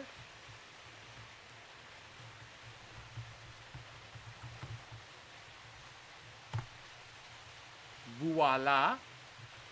All right, let's go to another camera. I've been staying on cameras. There's 11 lane. There's a link to Cassie's channel. Looks like a cool channel. So I'll tell you what, 224 subscribers. You now have 225 subscribers, Cassie. Fowler H.O. Dodgem Fair Ride unboxing. Oh. I always debated getting that kit. He's got a car on his channel too. It's not a Dodge. It's not a Dodge, so I can't tell you what it is. All right, let's be real. It's not a Dodge, so I won't tell you what it is.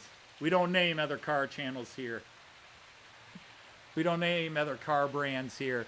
Jeff was talking about Mustangs, and I almost kicked him out. Just kidding, Jeff. Just kidding. Hey, Bob! Sir Bob of PKW is here. So if you are, if you did not catch, we did do a new parody song. We released it. There is the primary version is on my channel, and then I give it about 48 hours, and then on Joyce's channel, we publish a variant version. So even though the visual is the same, the audio is different. I do a on my channel, I do what I consider I do mixing. I might have Joyce do a harmonizing track, or I do a echo track, etc., based on how the song is done. Not that I did an echo track this time, but to try to create the same feeling of the vocals from the original song we're parodying. And then on Joyce's channel, we try to do different, like sometimes like some cases she'll do 3 takes, and I'll blend the 3 takes as harmonizing. So you'll have the main and then 2 harmonizing. On her channel, we'll just do like the main, or we'll do an alternative take or an alternative mix, where I was like, oh, we could do it this way, and we decide one sounds, or at least to my ear, one sounds better than the other.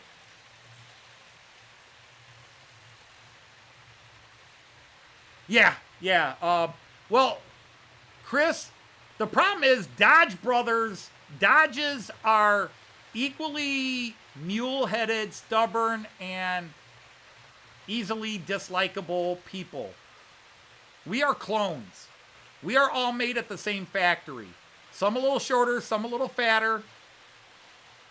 Some a little taller and skinnier, but we are all made at the same factory. I think I'm going to do this just for the hell of it.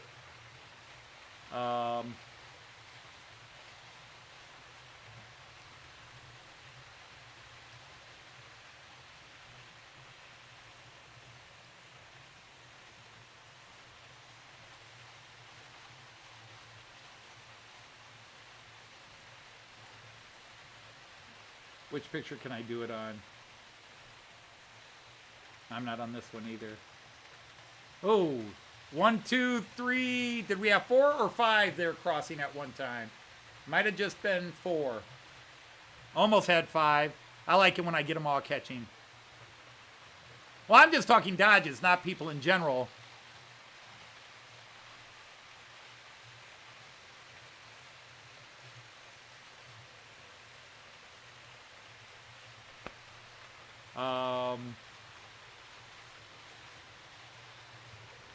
Oh, yeah, this camera should be up here. Yeah, it goes right there. I forgot I should have had that there. Yeah, I'll do this camera and then I'll mess around with it while you guys watch the floor and the 2 hovering views. Add image. Image 8. Okay.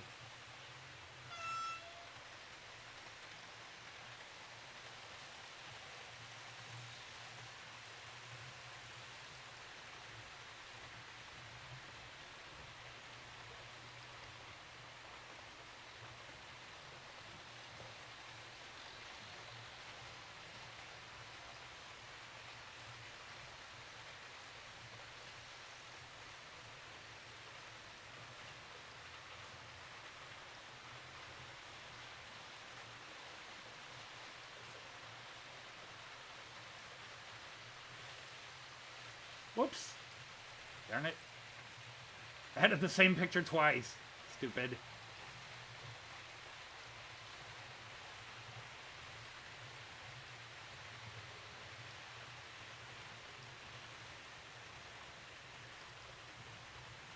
Okay. So I gotta do this. This is gonna be kind of hard. But bear with me here.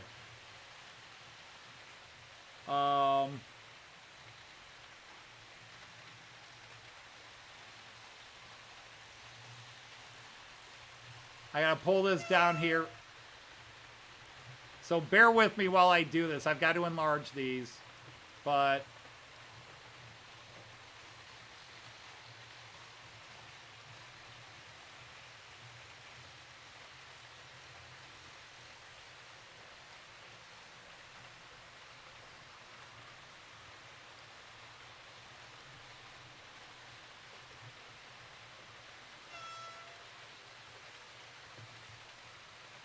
this is my great-grandfather. He's the reason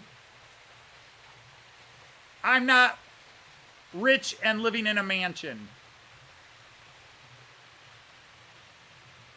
That's my great-grandfather. My father's grandfather. That's John R. Dodge. Not to be confused with the John F. Dodge who helped found Dodge Car Company. This is my great-great-grandfather, Reuben.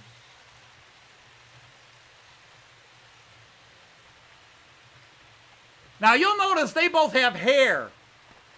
That's because not only is he the reason I'm poor, he's the reason I'm bald. Because he married a woman who had a bald gene, and every male in our family has been bald since.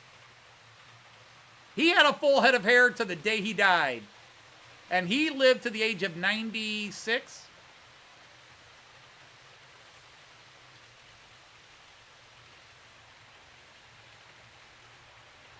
So, if you go and get pictures of the Dodge brothers, that was these guys' cousins. Relatively like fourth cousins. Third or fourth cousins. But he went to work for them. He was a mechanic. In the old sense of the word, not the new sense. He was a mechanic. They were engineers, and he was a mechanic for his cousins. He helped start the Dodge Brothers Car Company.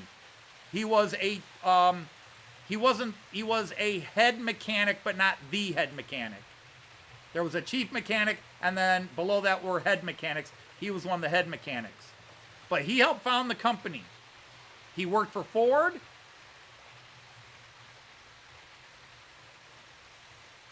He was a tool and die maker. And he did tool and die. But I would do this with my students and put this up and they'd go, yeah, Mr. Dodge, we could see you. I mean, you look at my great-grandfather. Look at that nose and my nose. I've got pictures of me at age 18, and I look just like that, and that's how old he is there. That's my great-grandfather at age 18.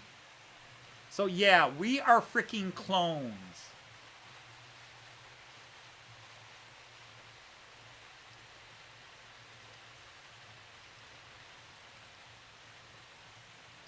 So, now enough of... The only thing worse than looking at one Dodge male is looking at three of us.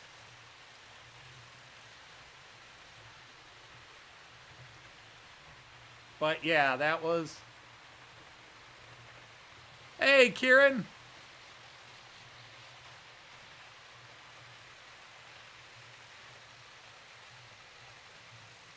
I'm a Ford guy. Well, in my family, growing up, Jeff, in my family, there were two cars you did not drive. If you didn't drive Dodge, okay, you could show up in a Cadillac and the family would forgive you. You could show up in an Oldsmobile and the family would forgive you.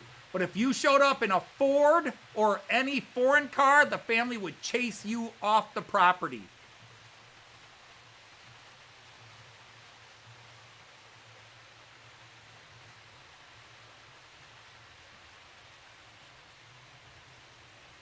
When you were in the Dodge family, Ford is the enemy.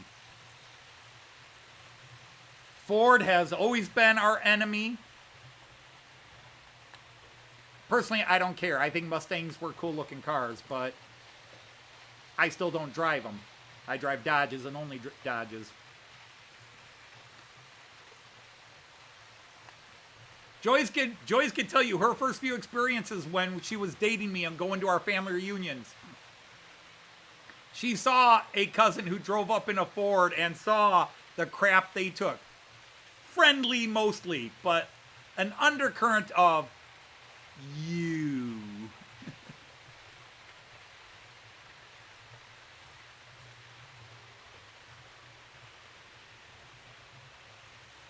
Oh, the 383 engine was a fantastic engine. It was fantastic. So was the Slant 6 220, Super Slant 6 225, which I had my Dodge Aspen, which was the renamed Dart in 77. It was the Dart up till 76, and then became renamed the Aspen in 77. And then they canceled it in 79.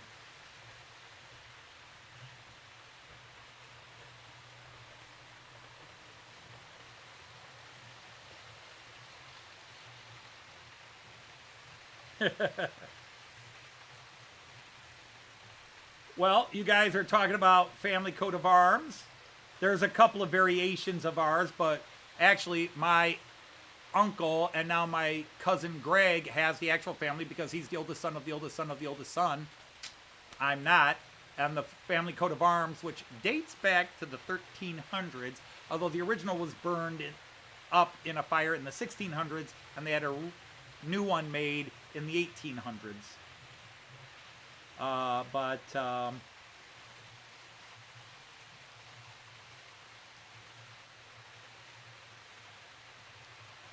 I will show you what is usually considered the most accurate one, but these are all kind of small scale. There's variations of it.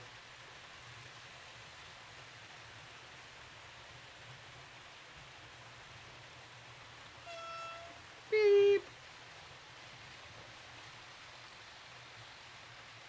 Is it this one? No, it's this one.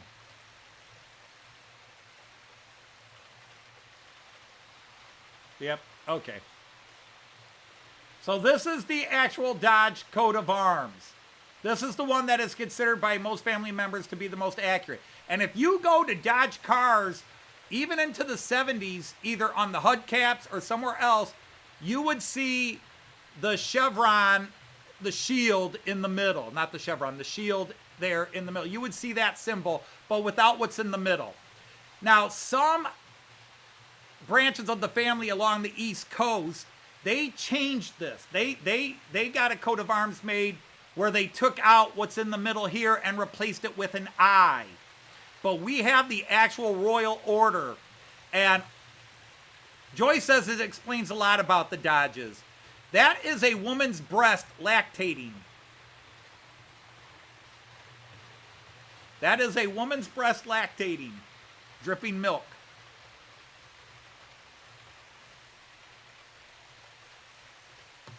That is our coat of arms. But the guys who did the car company, they started using the one with the I instead of the boob because, well, putting a picture of breast on your cars might have helped sell more. Yeah, that is our, as described by the Royal Arms book in the Book of Heraldry at the College of Heraldry in London.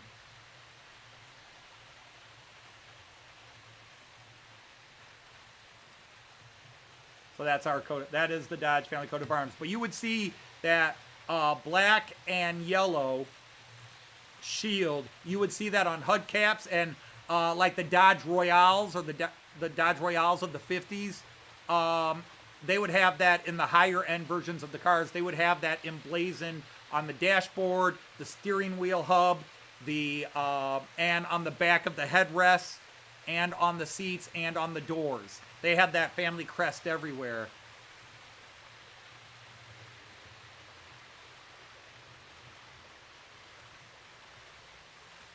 Hey, SP Trains, welcome in. Welcome in.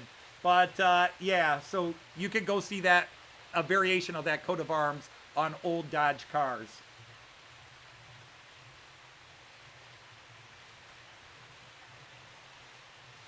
But yes, we have breast on ours, lactating breast on ours, which was supposed to be a symbol, from what I understand, of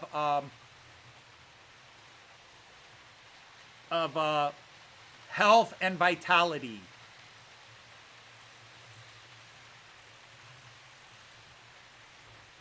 But whether art imitates life or life imitates art,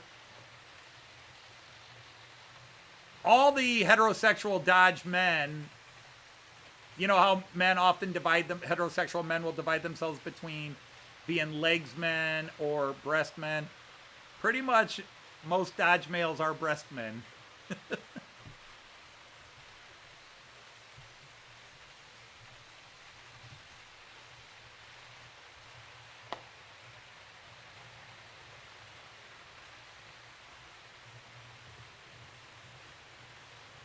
Ditching your channel and adding Jeff's Garage. Well, the thing is, if you're a little frustrated with trains, I always tell people, it's your choice. I don't want to tell you what to do.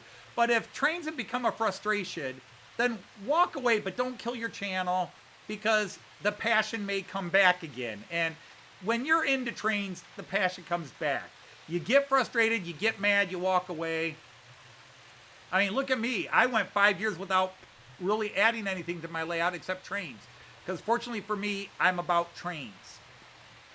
It's the model. The scenery is secondary. It's not as important. I don't need a miniature Wonderland model railway.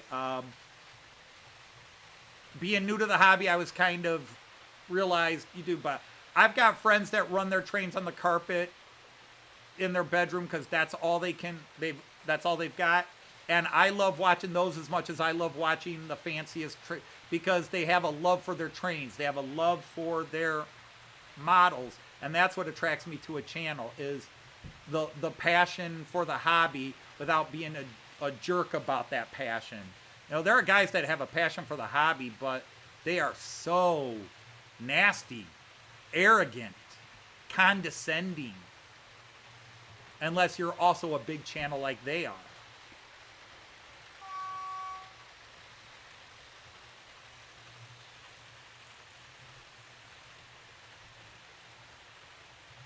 But we got knighted because, I'm sorry, any of my friends who are Scots, I apologize. Looking back on history, I personally would have sided with the Scots in their wars against Edward I.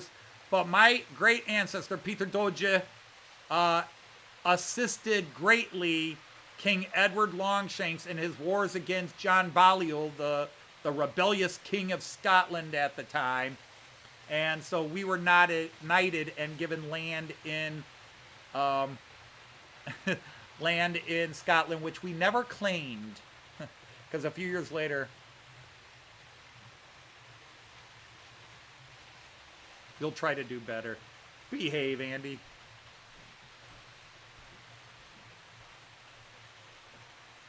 I think everybody should know I'm very positive. There's only a couple of channels I've ever been. There's only one channel where it was very openly, and I can't even say it was hostile on my end. It became hostile against me, but it wasn't hostile on my end. Even during the controversy, I was saying how much I love the channel. I just wish the guy on the channel would stop insulting other channels. But I loved their channel when they weren't insulting other channels. But it is what it is. I took a lot of hate for that, but met a lot of friends too. So, you know. That was 2-3 years ago. I'm just one of those guys. I try to be positive. If there's a channel I don't like, I just don't watch it. And there's plenty of people like those channels. My channel is funny because people think I'm a big channel. They go, "Oh my God, look how many subscribers you have," and I'm like, "Yeah, but look how many views I have." There are channels with 500-600 subscribers that get a lot more views than I get per video. But that's because my channel's so eclectic, and that's what goes back to what I was saying to Jeff is occasionally I do my model trains, but I do my Matt Clark comedy stuff. I do our parody songs. When I'm building a deck, I put those videos on my channel. When I'm working on something else, I put those on my channel. People say, well, you should have more than one channel and put your home DIY stuff on another channel. It's like, nope, I have one channel. That's why I'm an outsider. I'm not like anybody else. I've actually got a song started. Someday I've got to finish that. I'm stuck for a couple of lyrics. And the Kink song. I'm not gonna run my trains like everybody else. Yes, we have the rhomboid table.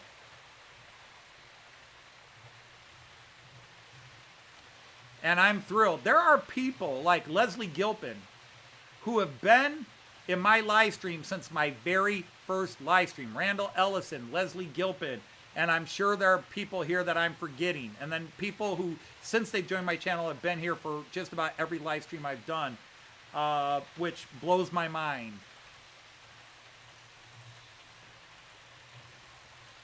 And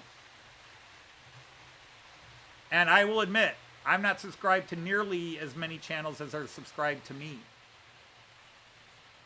All right, you. Just stop that.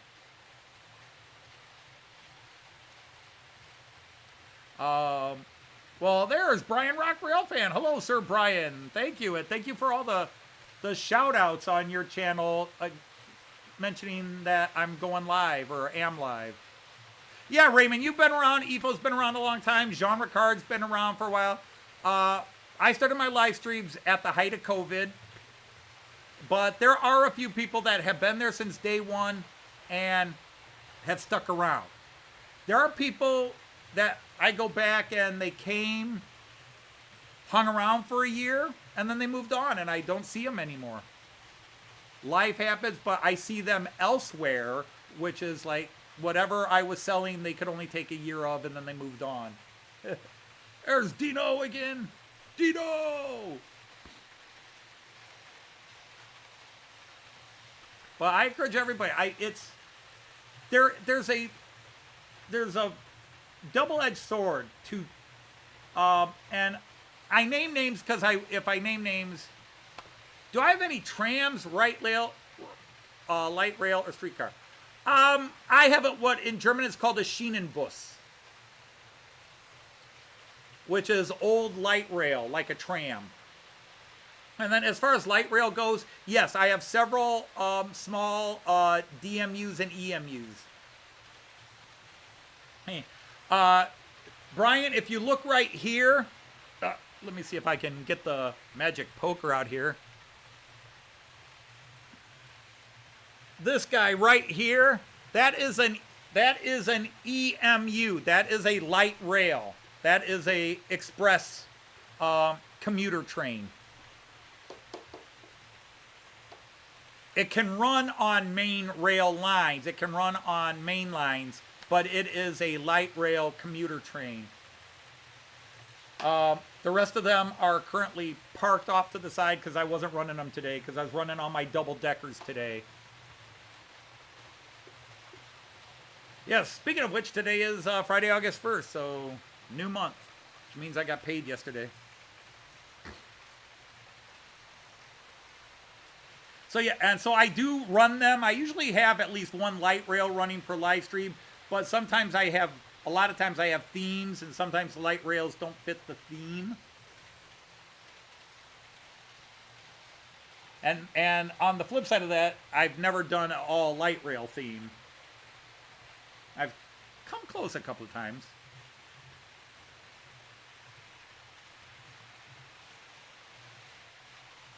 But straight up trams, no, I've just got the Schienenbus. I'll tell you what, let me change cams here and I'll go get the one. Because my friend Jean Ricard, if I ran my Schienenbus every live stream, I don't think he would complain. Well, for those of you on phones, I'm going to apologize while I give you the multi-view so you can all pick your trains going.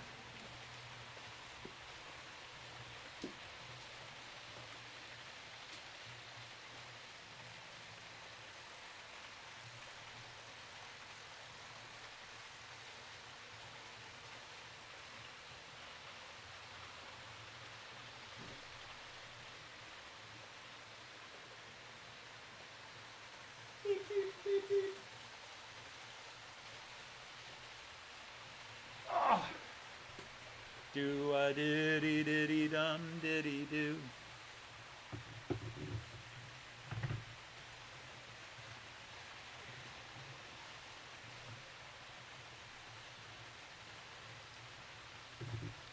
So this is my Schienenbus, a rail car.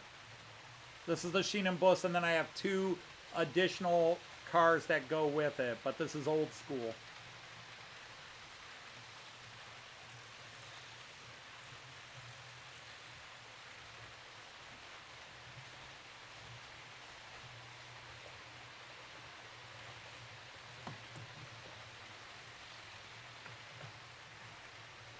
And so I have that, and then I brought one of the extra cars over, but I have two of the extra cars.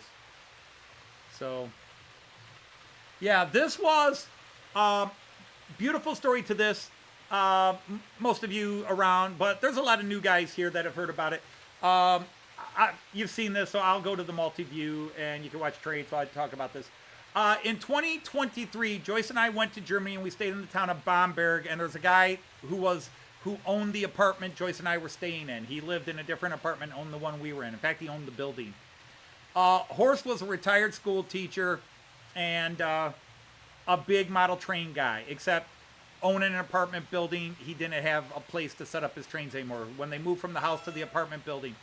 Anyhow, Horst had this, and he gave it to me as a gift. We bonded. Horst and I became really good friends. We bonded over this. And he gave over our love of Märklin, and we were both teachers, and we both loved Märklin trains.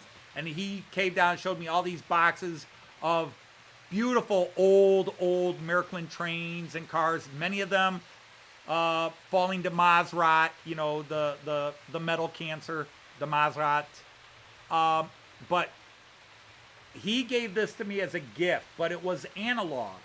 It was analog. And finally, after about a year and a half since I got it from him, with the help of Jean Ricard, because Jean wanted to see this running, we converted this one to digital.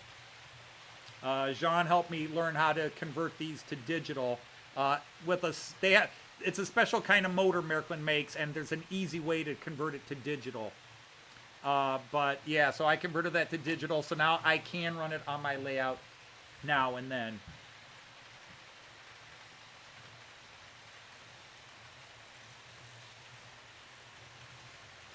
Calling a Schienenbus as light rail. Well, he said trams, trolleys, or light rail. I think it fits into that category one way or the other. Oh, I love Amtrak. That's what I want. I want a 3-rail modern era Amtrak. It would be running on my layout tomorrow if I could find one. In 3-rail. Yeah, the Alstrom motor, yes. I wasn't going to go ahead and name the specific motor because, Raymond, most people here don't know and don't care. You know, there's a few of us that are Märklinistas and we know, we get it, but the Alstrom motor, which simply means the all-current motor, because it's both AC and DC.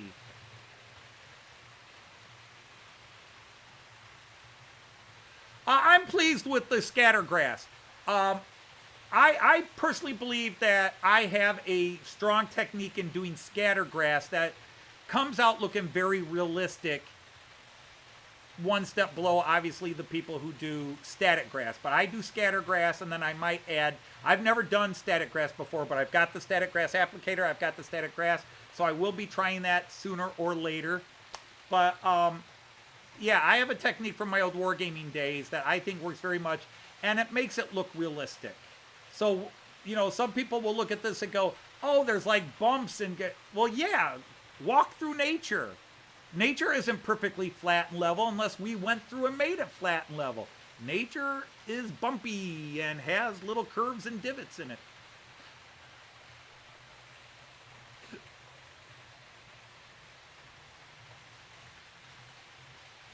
Life at its worst is lifted. I appreciate that. You know, Andy, you were once witness quoting that mine was the best live stream in the world. I always disagree with that, but I'm glad people like it. I'm glad there's people who come and watch. I'm glad for the people who come in once and then decide they don't like it and move on. He's running European trains, or he's an idiot, or it's 3-rail, or he talks too much, whatever it is. But the people who come and stay are very special because, you know, every Friday we let you into our house without having to feed you, and that's the best of both worlds.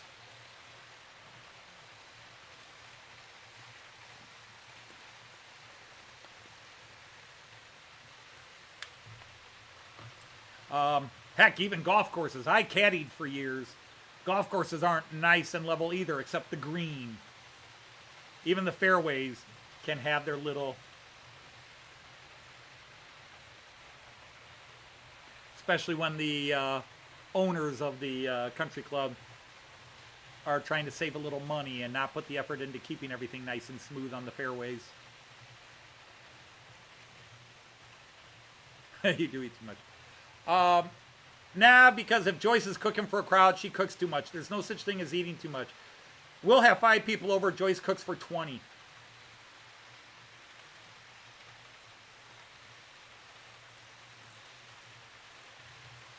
I don't know if that's her German side or her Irish side.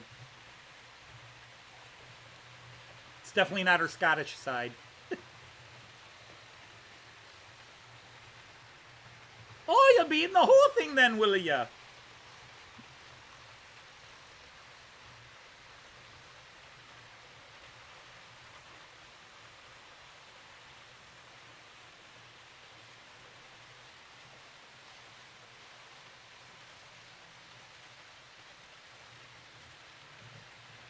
The Schienenbus, you're saying the Schienenbus is a branch line train? Come on, Jean Ricard. Let's cut a little slack. It's a rail car. It's light rail.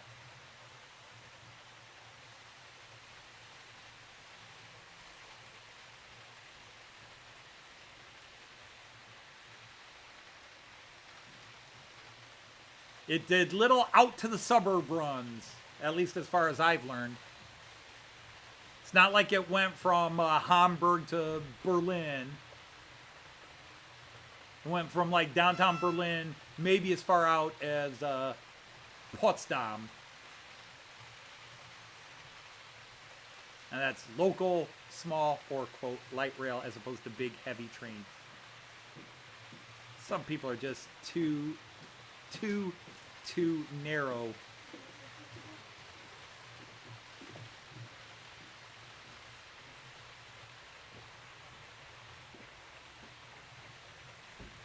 I don't have to cook anymore.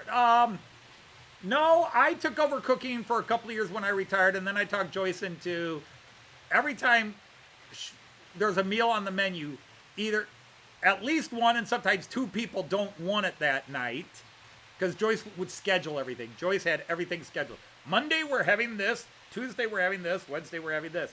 And then she, I, or our daughter would go, well, I don't like that, I'm not going to eat, and blah, blah. And we'd always have so many leftovers. And I finally just said, Joyce, we need to just realize we can't keep serving dinner at 6 o'clock, 6:30 the normal way. We need to change it up a bit.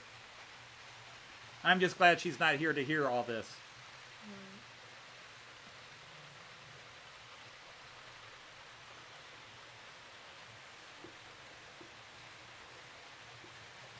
Hi there. I know you. I saw you here last week at this time. Sadly, I don't know if you're hearing the story about the Dodges. Were you hearing that? Yeah, the mic. Were you hearing us talk about the Dodges and our coat of arms? Right. And what's on our coat of arms? Hi, Mention Tom. that for Thank whatever you. reason that seems to influence, because most heterosexual Dodge men are breast men, aren't we? Oh boy. So hi everybody. Aren't we? Sure you are. Okay. Hi Andy. Hi Randall. Joyce is ducking Hi, and Greg. covering right now. Hi Digger. No, Hi, Tom. no, you're not. It's not true. Let's not Hi talk about Chris. this. Hi Andrew. Hi Kieran. Hi Leslie. Hi Smallwood. That is Paul in Paris. Paul in Paris. That's right. Of course it is. Hi guys. Dino. Hi John. And hi John, by the way. Oh, welcome, Sir John Hi, Raymond. BFGR. And the south down switching layout. Not enough trains running. I know, but 8 was all I could do. Well, yeah, he's got what he's got. But see, why is it? He's been here before. I know. It seems like some of them don't. How do they get? Do they take it off or themselves? Jeff? I don't know. I've had my name messed up many times. Elle Joyce. Call her anything except. Hi, John. Yeah, I beat What is him the one today, thing you one hate of to the be sets. called? What's the one thing you hate to be I called? don't like Joycey. You don't like Joycey. That's right. Yes. Joyce or Joy, but don't Yeah. call her Joycey. That's right. Early in our, well, I wouldn't say early, but somewhere before we married, one time we were having a bit of an argument, and I called her Joycey, and that was like, that was worse than anything else said. Not that we ever said anything too negative in arguments. We try to keep it civil. The great tennis champion. Joyce and Joyce is too close. Joy. Yeah. My family calls me Joy. Hi, Lee. Joy. Joyeux Noël. Joy. Joyeux. Yeah.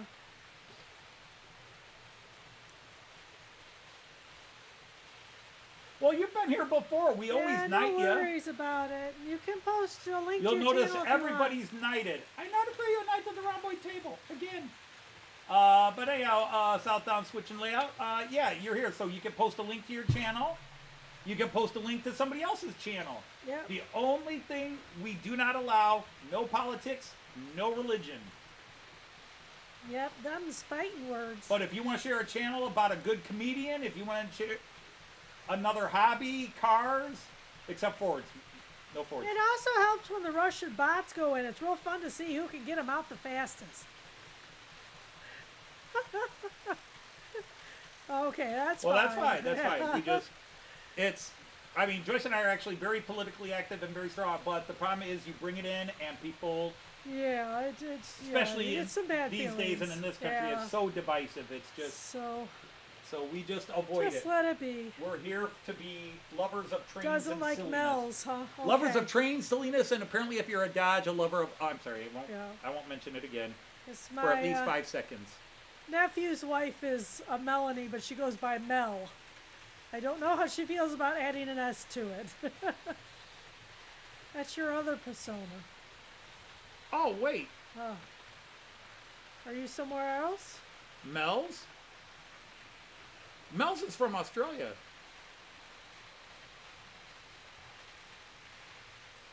Oh, okay. She hates it when somebody adds yes, Mel's, yeah. All right, I thought you saw Mel's. Mel's is No. one of our Australian friends. Gotcha. She watches in the background, but she's not on YouTube a lot. Gotcha. Life and job and... Well, we're awfully early for the Australian crowd. Yeah. Artie was here earlier. Artie did confirm he bought me the... Artie is both not sets. in Australia right now. No, he's in... We're kind of late for him. It's late for him, yeah. Although He's not over. much later than most everybody else here. Not Yeah, all, but a well, lot. he's in Innsbruck, Austria. Yeah. I'm Just jealous. 6 hours. He went to a couple of 11 places o'clock. in Innsbruck we didn't go to when we were down there. Yeah. Yeah, or something. Yeah, maybe we should have. So the person who inspired you to get into hobbies. Well, let's check this person out. Yeah, we'll see who that is. Mog Hobby Stuff. Mog hobby stuff. Okay. Oh, and he does. Oh, look at that 3D wargaming. Uh-oh. Yeah. Oh, wow. Yeah, you might have bought him another subscriber here.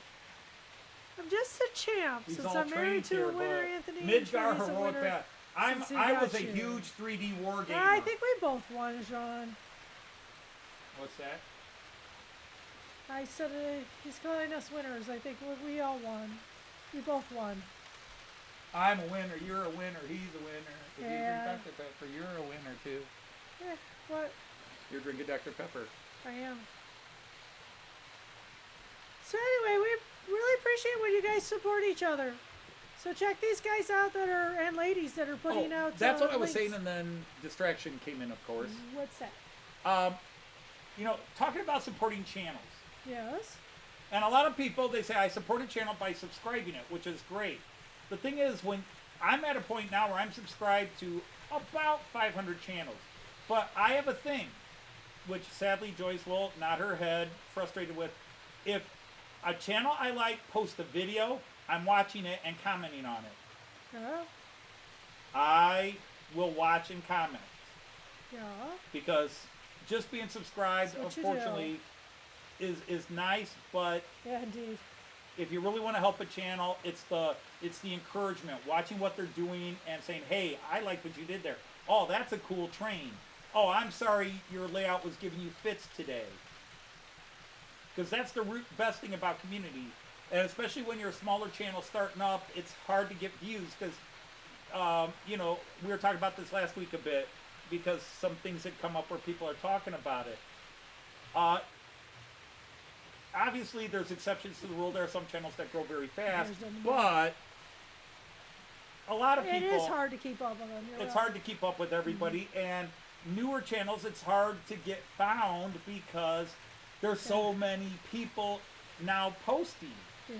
And everybody posting wants to be seen, but they're Right. not necessarily watching others. They want you to watch them, but they're not watching you. Thank you. I got support from the train there. You did. Is that random That or was- did you hit it? That was random. It's got a random beep in it. Does it? Yes, Okay. it's I got heard a beep random before. beep in it. That's kind of funny. When you have the one sound function I have turned on, it also has just a little ring. Like every 15 minutes. It's got a little timer in it. I'm Gotcha. amazed. That is fun. What the heck? Just every Why 15 not? minutes or so. Beep. Yeah, it doesn't hurt you to have a beep going on. Well, every that's now and just then. it. make South that down weird. switching layout, and I have forgotten your first name. I apologize. But we all had 0 subs at one time. It's true. And I think all of us except a special few. I never thought I'd get to 100 subs. I never thought I'd get to 100. And when I got to 100, I thought 200 was, it can't go that way. You're hoping, you want it to. And then I Yeah. did. I hit 200 on my, I think it was around my 1 year anniversary of being the Model Train Outsider. But I had like 20 subs from before that. But about a year in as the Model Train Outsider, I hit 200 subs. And then I thought, this is great. Yeah. And then 300 and 400. And then I changed some things I was doing to my channel, and I kind of exploded. I went from 300 to 800 really fast when I started doing the Märklin Outsider shows. Okay, then. He's just a happy little train. He is a happy little train. I'm sorry, Jean, since you're being so persnickety about terminology, can I call that EMU a train? Or do I have to call it a local transport unit? It's not really a train, you know. It doesn't have a locomotive and cars. Isn't everybody's channel free? What? Isn't everybody's channel free? Or do some people make you join? There's no channel that makes you join. Okay. There are channels They'll make that you if you join join. you, But he's just being silly. My channel's free yeah. and it's probably not worth it. Chris, maybe you're saying that because you want the compliment to follow or you need the compliment to follow. You have awesome trains. You're funny. You're extremely intelligent. Anything you put on your channel is worth watching. Anything you do. In fact, the only thing I'll criticize you about, Chris, is you don't put enough up. Every now and then I will catch that you posted something, but I miss probably 90% of your posts.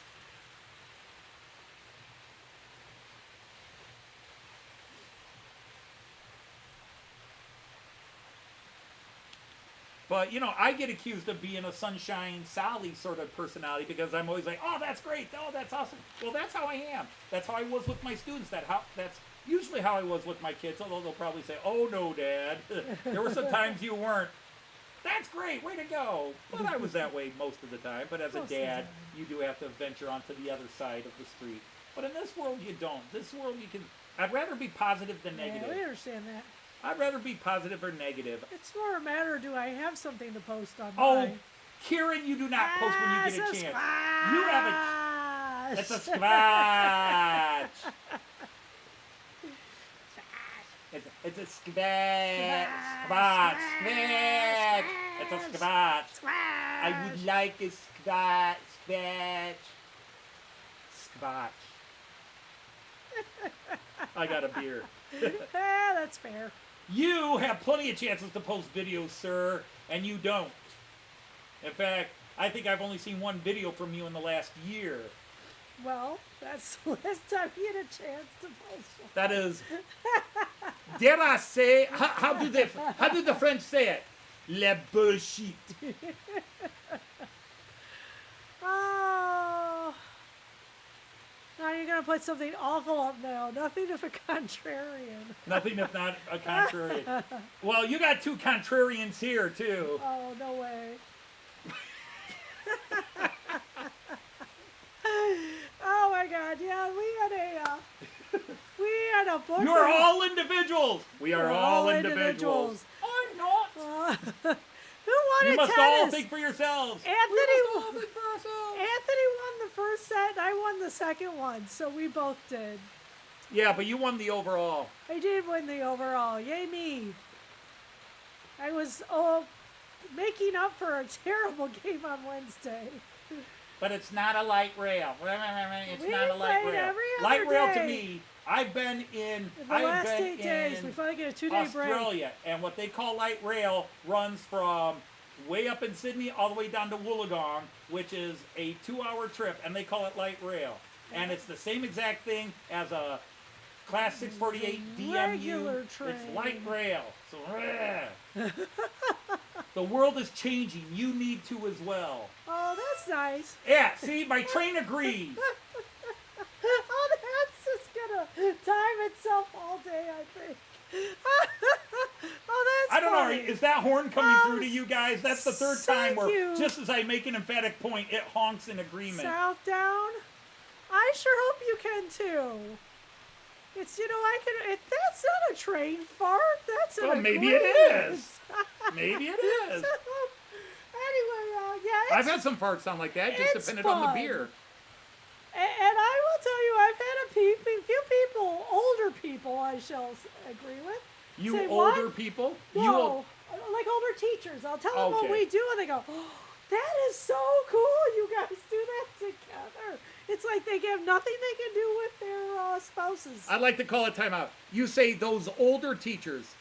Well, the young How ones old are don't you? think that. How old are you? 59, 59. How long have you been a teacher? 34 years. 34 I'm years. sorry, You're 34. one of the older teachers. I absolutely am one of the old teachers. I am 100% one of the gray hairs, man, and I'm owning it. Well, you know, I would be if I didn't do something about that. Have a squirt. Oh, squirt's not as much fun as a squash. Yeah, I like squirt as a kid, but yeah. I've been, seriously, Jean Ricard, I've been looking to find Squatch in the USA, and there's like one place that will ship you, but they're charging like $6 a can or something like that. Like, nope. It's pretty outrageous, yeah. Onions and alcohol. Well, good. I'm not drinking onions. Or I'm not eating onions. That doesn't sound like a good one. Yeah, oh, I knew what you meant, Kieran. Yeah, it's all right, Kieran. See, there he goes. He deletes it again. Yeah. It's like, oh, I didn't see Just that right. leave it up. Yeah. A grail-shaped beacon.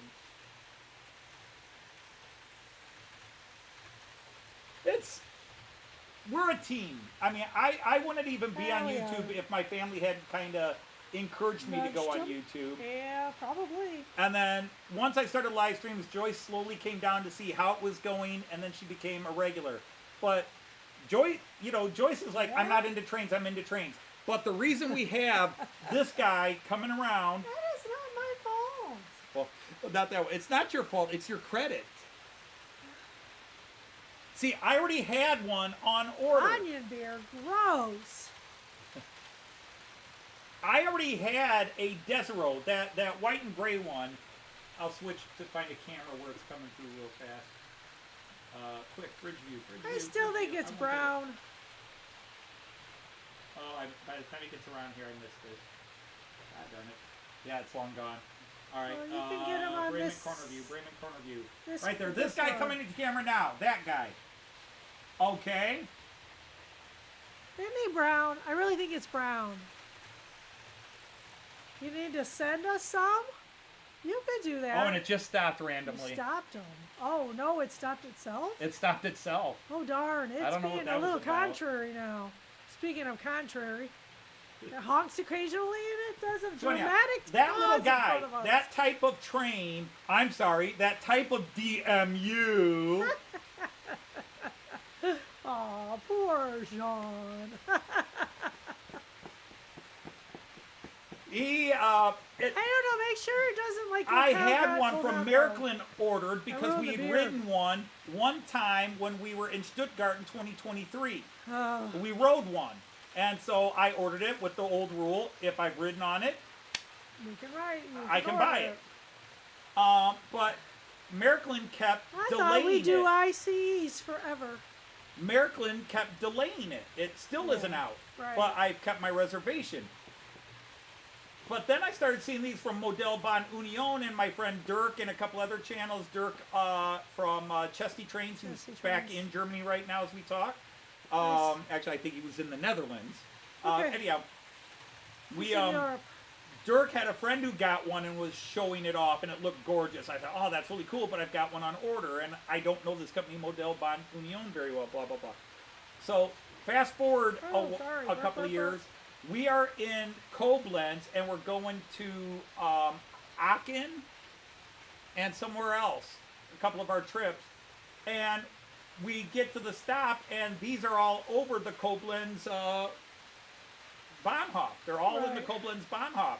And Joyce looked at them, and she says, oh, those look kind of cool. I said, yeah, they do. They said, does Märklin make one? And I say, no, but Modellbahn Union makes that exact one right there. She said, well, it kind of looks cool. And I said, yeah, unfortunately, I've already got the one from Märklin ordered. Well, Joyce was talking about how she thought it would look cool, and I thought, yeah, it does look cool. Unfortunately, I've got this one pre-ordered. So we got home from Germany, and I started looking at it again. I was like, oh man, the Märklin ones that we got, and somebody somebody else I was watching just got one of these, and I just... Too expensive, John. And I looked up Modellbahn Union, and they had them on sale. They were marking them down.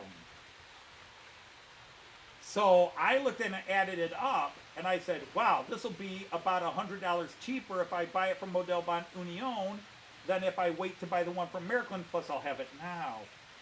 So I talked to Joyce and said, Joyce, I could save $100 if I buy this one instead of this one.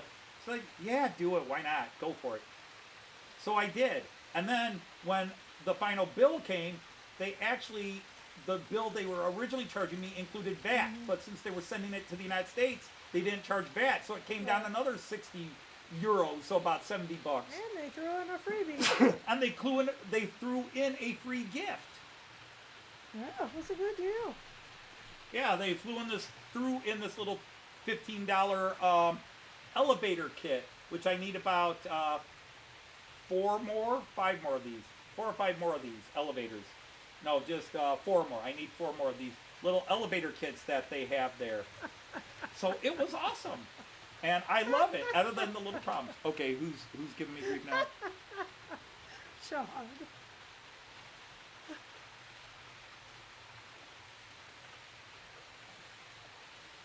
You can call him what you want, Sean, because all I'm going to do is point out that you come from a country that makes a cartoon like that and thinks it's good for kids. And then you will be branded pervert across the entire internet except for your fellow Danes. You better behave, mister. I've got more on you than you got on me. The skeletons in your closet are much bigger. Oh, my. Besides, I've got this woman that would say, be nice, Jean. If you're mean to Anthony, I'm not going to talk to you. And we all know...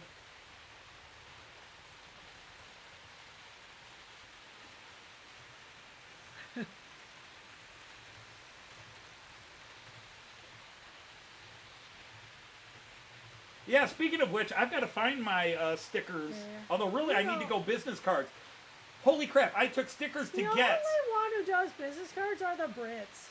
I don't know. Any American channels or European channels that if you had stickers for your cards, because we went to Getz and everybody was doing business cards now. Business cards, yeah.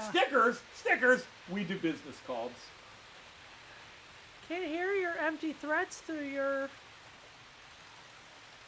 Medistrapols, Apico, something. What's for dinner? I'm giving Anthony a choice. I bought donuts. We just do donuts, or we can order pizza tonight. Oh, wait. You run through the choices again. I heard 3 I ordered donuts, or I bought donuts. We could just do donuts for dinner, or we could do a pizza. Oh, both sound good. We do a pizza and a donut. Whose pizza would you go for? It's that might tip completely the normal balance. by Danish standards. That's the scary part, Jean. That's the problem, Jean. I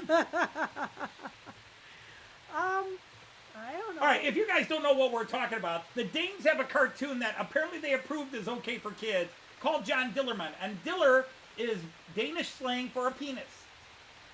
And John Dillerman has a penis that starts at about 8 feet long and can go as big as, 50.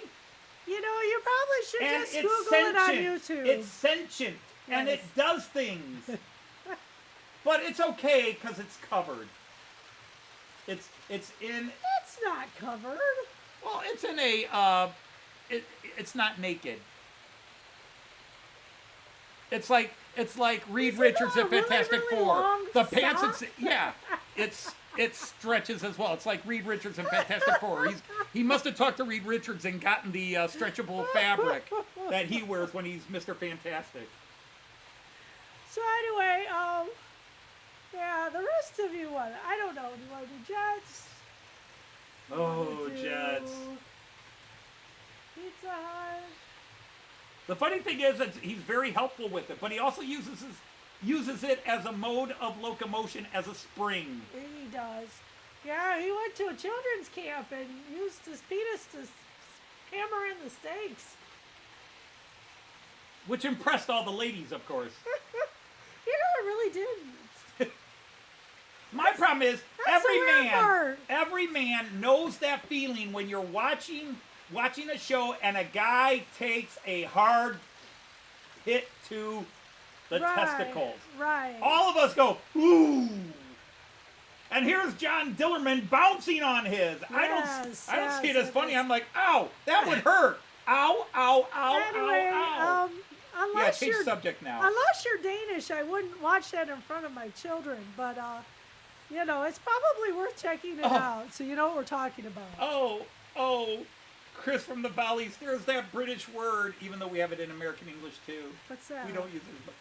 When they don't like something or when something's a problem, they call it dodgy. Take thy beak from out my heart. Oh.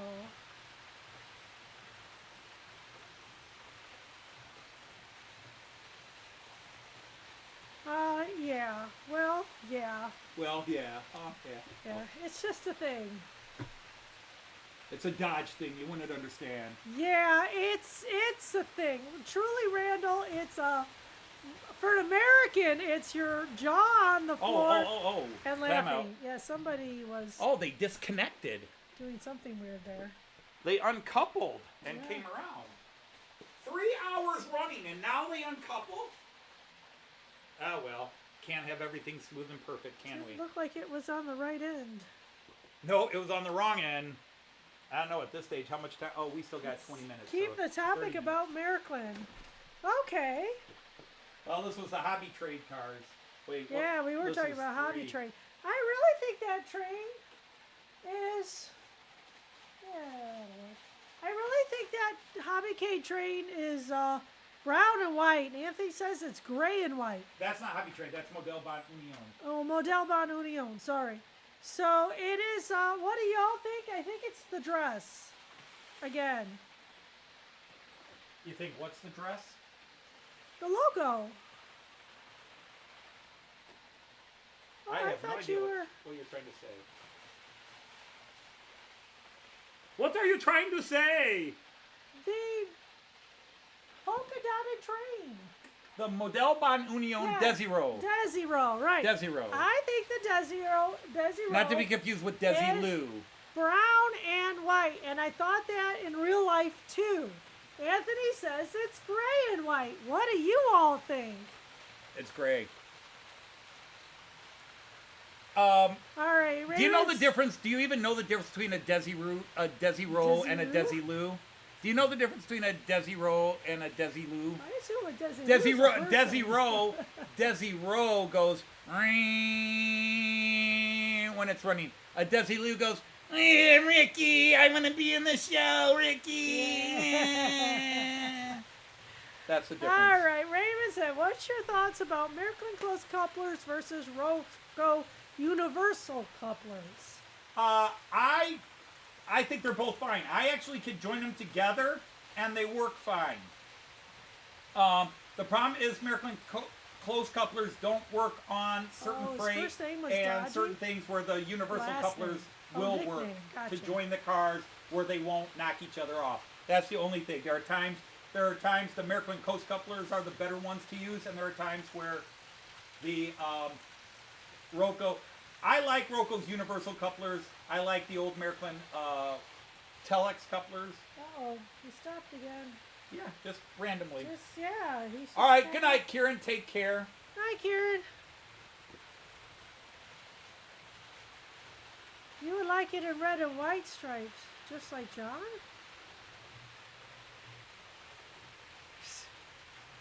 I'm not. I don't think I've ever been called dodgy. I mean, when I was in high school, all my friends and I all basically addressed each other by last names. Hey, Dodge. Hey, Mokri. Although Joe was always Joe. I don't think we said, hey, Leonard. He was always Joe. Huh. But Bill Taylor was Taylor. Joe's special. Joe was special.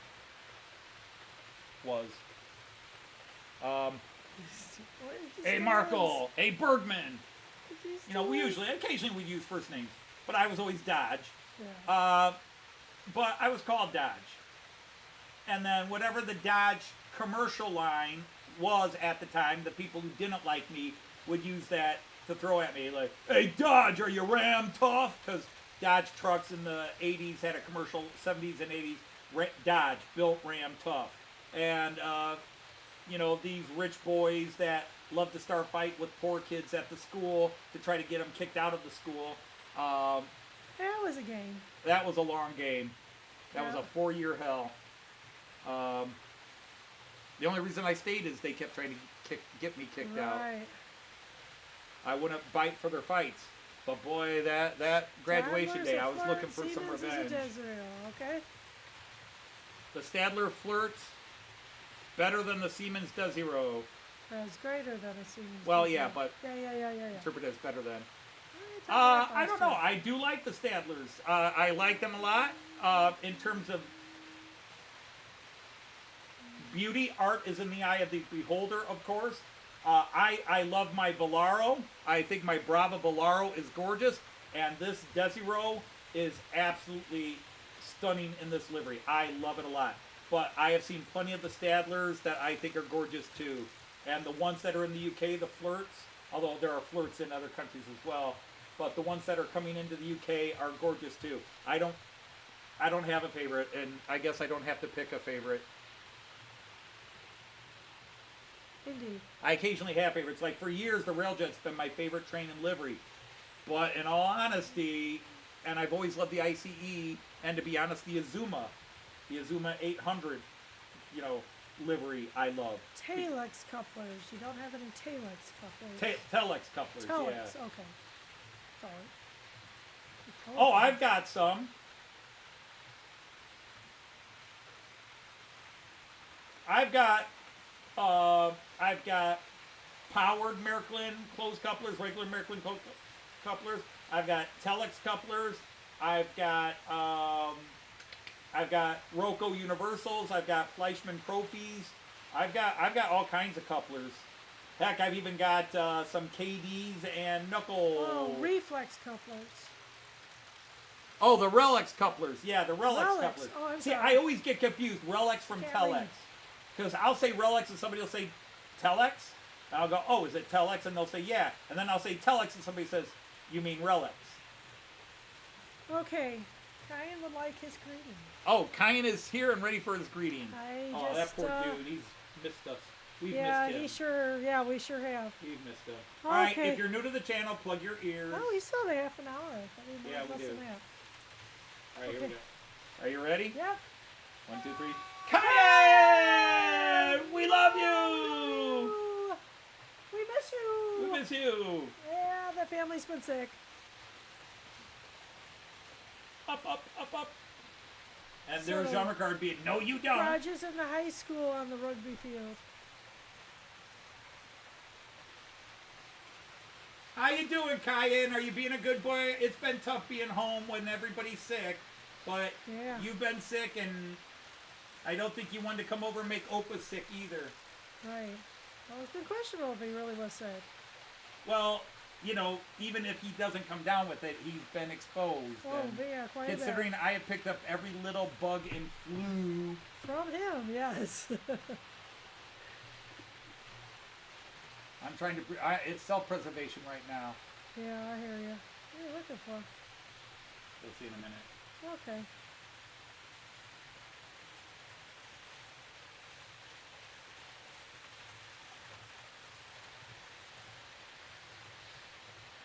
New Telex couplers. Huh. All right, Jean Ricard, guess what? Looking at pictures of them, I've got them. It's stuff that came with her. Märklin Relax for Poco Hobby Line Rolling Stock. Märklin Close Couplers for Piko Expert Line Rolling Stock. Gotcha. Okay. Yeah, there are two types of couplers I will say I avoid like the plague. Right. Say, I know you don't. Whatever love all one's of them. ESU uses. Whatever one ESU uses, garbage. And Piko, meh.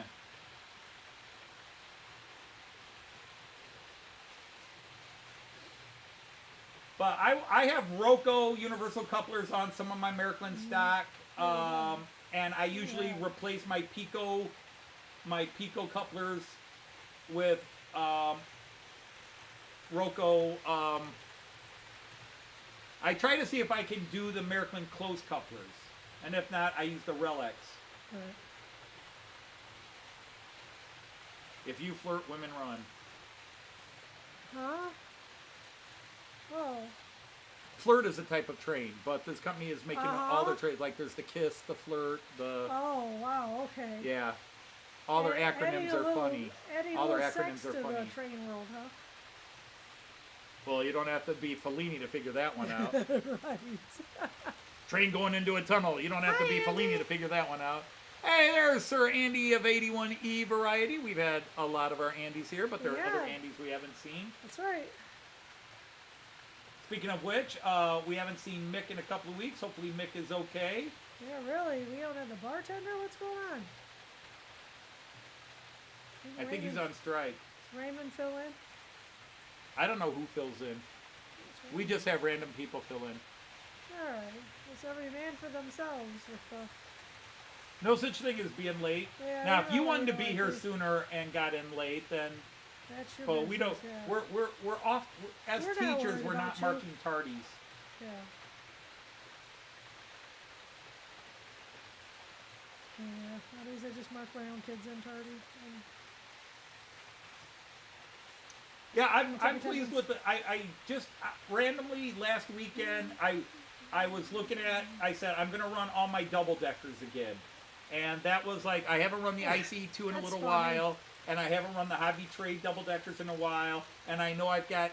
And I said, oh, and I've got that new Desiro that has double decker cars in it. I debated running the Brawa Volaro again because they both ran just 2 weeks ago.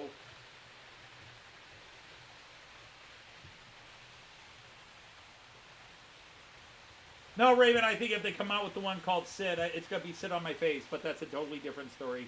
You didn't hear that here, kids. Yeah, that's the Desiro in the Rhine-Ruhr, the Ruhr River, the Rhine River, Rhine-Ruhr Express, the RRX.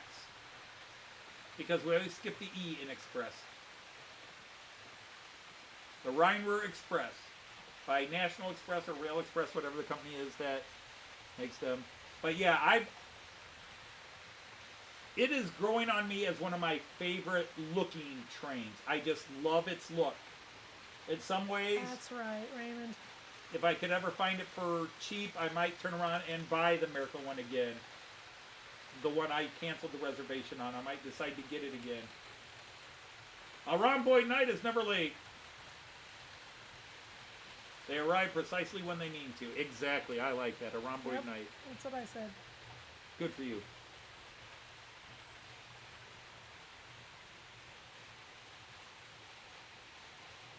Because let's face it, they've gone from flirt to kiss. Where does it go? Right. Where does the progression go? Yeah, the cross and first Here's the new base train, the one night stand. Or the Grove or something like that, yeah.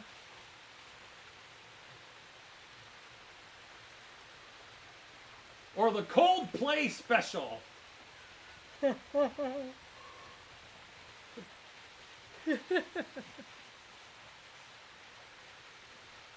one night stand express meets the Coldplay special. There you go. Oops. Yeah. Typing, not typing. Hope AJ's happier. That's well, yeah, obviously do. I know. Yeah. I want that T-shirt. I've seen it multiple times now. The T-shirt it says, "I'm sorry I'm late. I didn't want to come." What is this? Apparently he likes that too. There's a song out with that title now. Oh, is there? Yeah. Well, somebody decided it was such a cute phrase. I've just been seeing it as a meme for a couple of years at least now, and the more I think about it, the more I like it. Sorry I'm late. I didn't want to come. Astoria? Oh, it's probably the university. They want money. Oh, wait, you did Findlay. Yeah. Oh. They haven't called an egg in a while. Is that a cousin? Italian units are named after music. Pop, rock, jazz. Notice all the history of Italian music. They had nothing to do with any of those. And yet that's what they name them.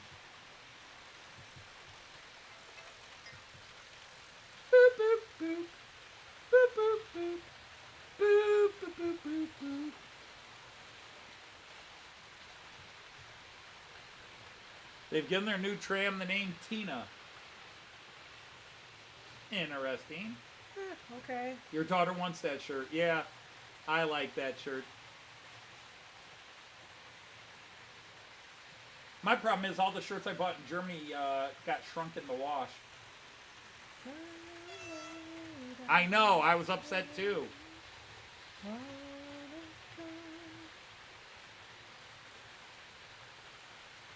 That is a brownish gray. It's a dark gray. That is not a brown, that's a dark gray. And we will keep this fight going. I will stand and die on that hill. Nobody's chimed in. They are not taking a stand on it. Well, the problem is they know I'm right, but they don't want to disagree with you. I see. No, ICE. Silly.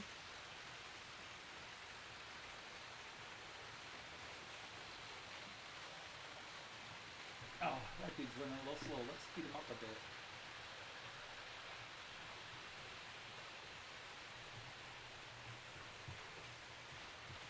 The Alex train. You know, I feel bad. I can't remember his name, but the guy that was in that worked for Alex Trains, and occasionally we would joke about Alex Trains. Did we finally excuse him? That's your excuse about my shirts too. Well, unfortunately, I'm 6'3", and extra larges fit me as long as they don't shrink in the wash. 2Xs go over my shoulders. What I need, especially tourist t-shirt companies to do, is make extra large tall. Now, if I go to the Netherlands, extra large is perfect because the average height of a man in the Netherlands is 6'1". They are the tallest national male average. The average height of a man in the Netherlands is 6'1". By contrast, the average height of a man in the United States is about 5'9", 5'10". Sorry, Andy.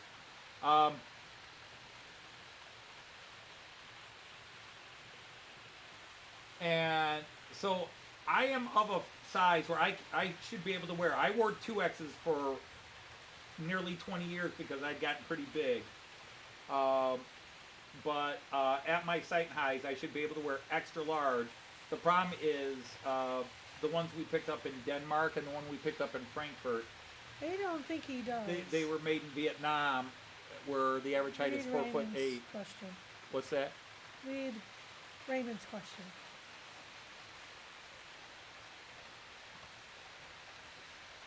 Oh, it should work with the mobile station.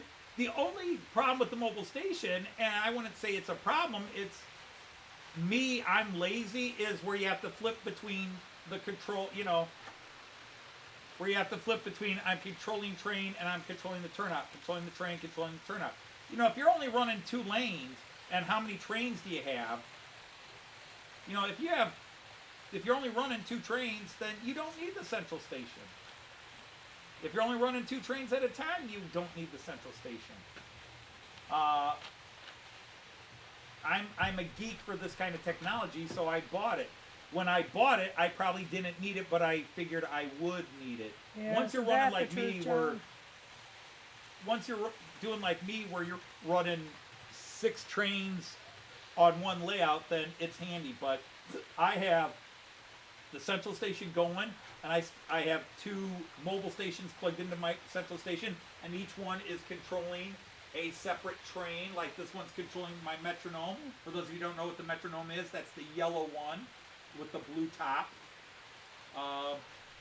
So I'm controlling 2 trains directly with the central station, 1 each with the 2 mobile stations that I have, and then on my computer, you can see I have a central station screen up that's linked to my central station. So my central station is over here, but I also have it up on my computer through an app, so that allows me to control 2 more trains. And I'm not done yet, because on this computer, I also have it up and running. Mm-hmm. Except Joyce is here, so we do that. I'm sorry, I took the camera off you. It's all right. Here you are, you're back. The Cavern Club, Liverpool, right? Liverpool, yeah.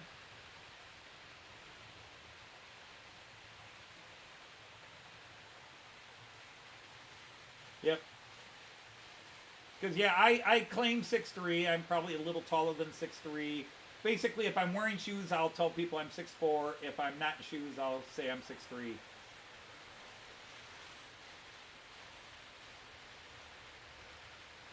And then I have the truly mobile, because these are only mobile to about 7 feet.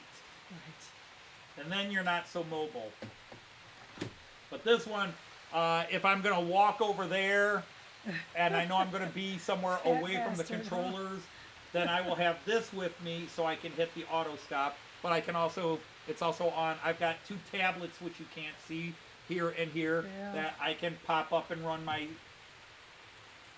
I've got so many different devices. My phone. I think Anthony has a lot of tech, and then we find someone who has more than him, so. Your Amazon AI sizes fat bastard. Your Amazon size is happy? Snack size. Happy meal? No short jokes. Yeah. Anyway. I really don't do short jokes. No, because you don't like tall jokes. No. The only time I do a short joke is when I'm at a store. When I'm at a store, somebody says, "Excuse me, sir, could you get up there and reach that for me?" Hey, Jeff. And I'll be like, "Sure." And I'll say, "By the way, could you go down there and hand me that?" And they look at you aghast. Like, why would you ask me to get that for you? You're closer. Why are you asking me to get this up here? Because I'm closer. Jeff's back. Just back. Jeff's back. There's Kiwi Dave. Hi, Kiwi Dave. Good morning. Hello, Dave Down Under. Sir Dave of the Down Under. Right. The Down Under. So I said, good morning. Good morning. True, it is good morning there. Good morning. I was just pissing outside your shop. Hey, Jets, I could probably order right now. All right, well, But what do Jet you sounds want? good. Donut sounds good. Which one sounds better to you? You could have pizza any day, right? I don't want to do both. It's dinner and it's Friday. Gotcha. No worries, Dave.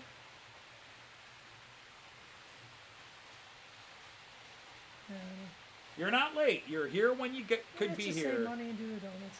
All right, we'll do donuts for dinner. Yep. We'll do pizza tomorrow. We can do pizza tomorrow. Slightly further than the basement? Down under. Ah, gotcha.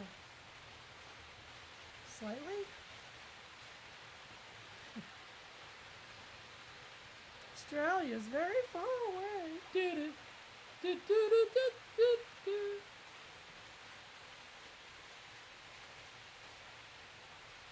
My dad Gotcha. was 6'2", my mom was 6 foot. My sisters range from 5'8" to 5'10", 5'11". I think Wendy was 5'11".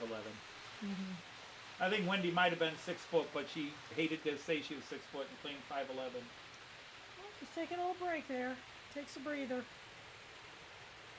That is a little weird, you know. Thank you, Raymond. Schnitzel? Ooh, what about schnitzel? We like schnitzel. And then my son is somewhere between 6'1.5", 6'2". My daughters are 5'11" and 5'10 and a half. But when I was born, back then the doctors used to say based on this, and this, I was projected to be 6'5", 6'6". But they didn't account for the fact that my mom was a chain smoker even when she was pregnant with me, which stunted my growth without ever having smoked a cigarette. If you can call being 6'3" stunted growth. Oh, you're meant to be 6'5", it is. Difference between NBA potential and no potential. Of course, even if I was 6'5" or 6'6", I wouldn't have had a basket around for me to practice on.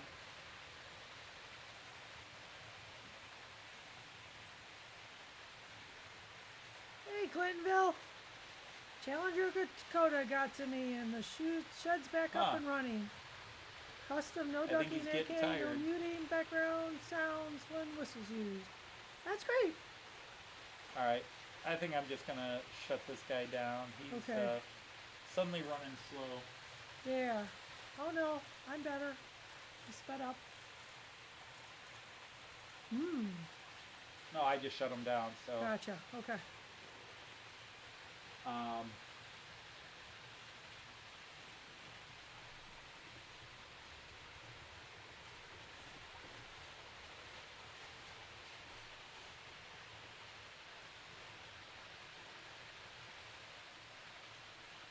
oh, well, congrats, Brian. I'm glad to hear that.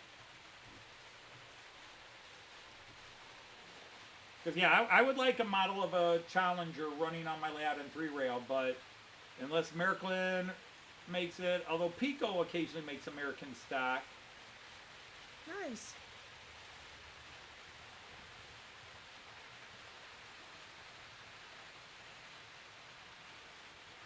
Brats. Brats. It's beverage time. Yeah, I got a beer I brought home from Germany that was a really good one that I've been waiting to give my brother-in-law for a month, but I'm about to just drink it myself and say, tough luck, you didn't pick it up soon enough. I tell him to stop on his way back from work, although if he's working where I think he's working, that's not on the way anymore. That's true. All right, well, thank you for that, Lee. We appreciate that. Yeah? Same old, same old. Fat tires, so good. Mm-hmm. Okay? We just, I just pick some trains and turn them on and let them run and talk about whatever comes into the brain at the moment. And some people seem to like it enough that they come back each Yeah, week. well, the chat will direct us sometimes. Fat Tire is a beer. I've never heard of it. I've been in the mood to go to our local big liquor store that has a large imported beer selection. There's several German beers I want to see that I know they have, and I've been like, ooh, a Francis Conner Weiss beer sounds good.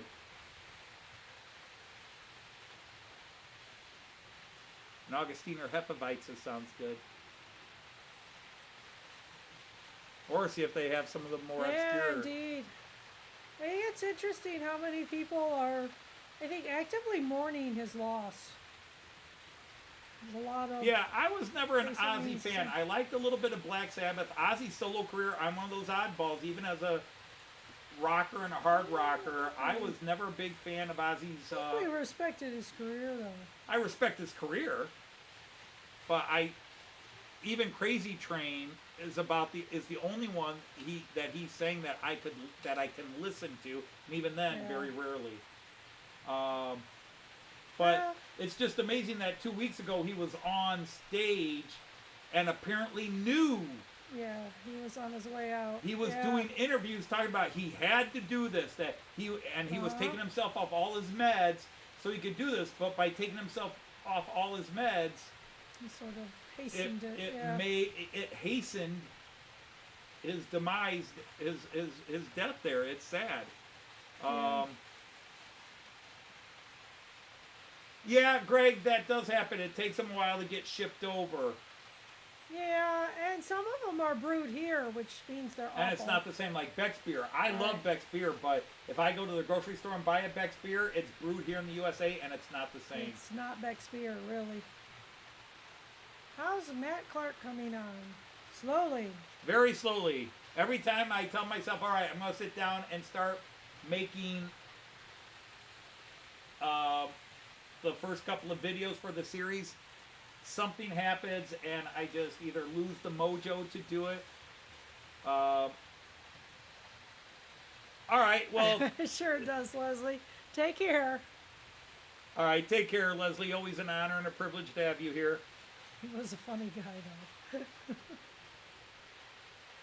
Yeah, I mean, you know, the biggest thing is, especially once he married the wife he had, Sharon, who I think Sharon was just as evil as Yoko Ono with the Beatles. German styles brewed by local reputable craft breweries. You may be surprised. So I guess we should go up to the local guy there on the corner and see if he does any. See what he has. See if he has any German imitations or whatever. But I did like a lot of Black Sabbath, and I always felt that obviously there were tensions in the band and things were clashing, but that he left on his ego. But again, I just, I can say I'm not a fan of somebody's music without disliking the person. Right. Toxic Sharon.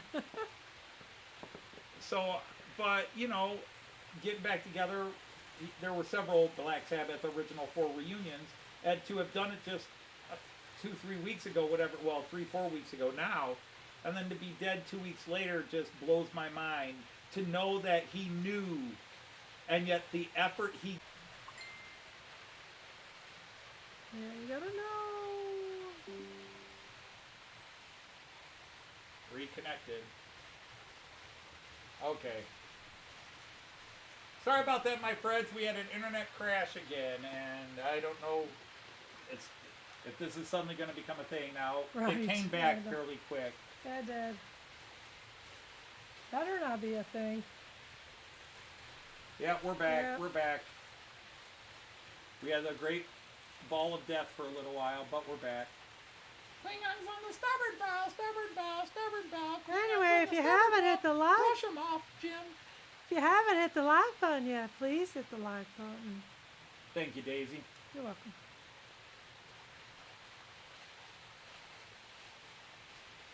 Yeah, we did. I did get a couple of see you people. A couple of people complained that you were singing. Yeah, so Low. right. It's like, You gotta listen to the original song. We were yeah, in the imitating original it. song. Yeah, for the new song we put out, a couple of people. I mentioned it at the beginning of the stream.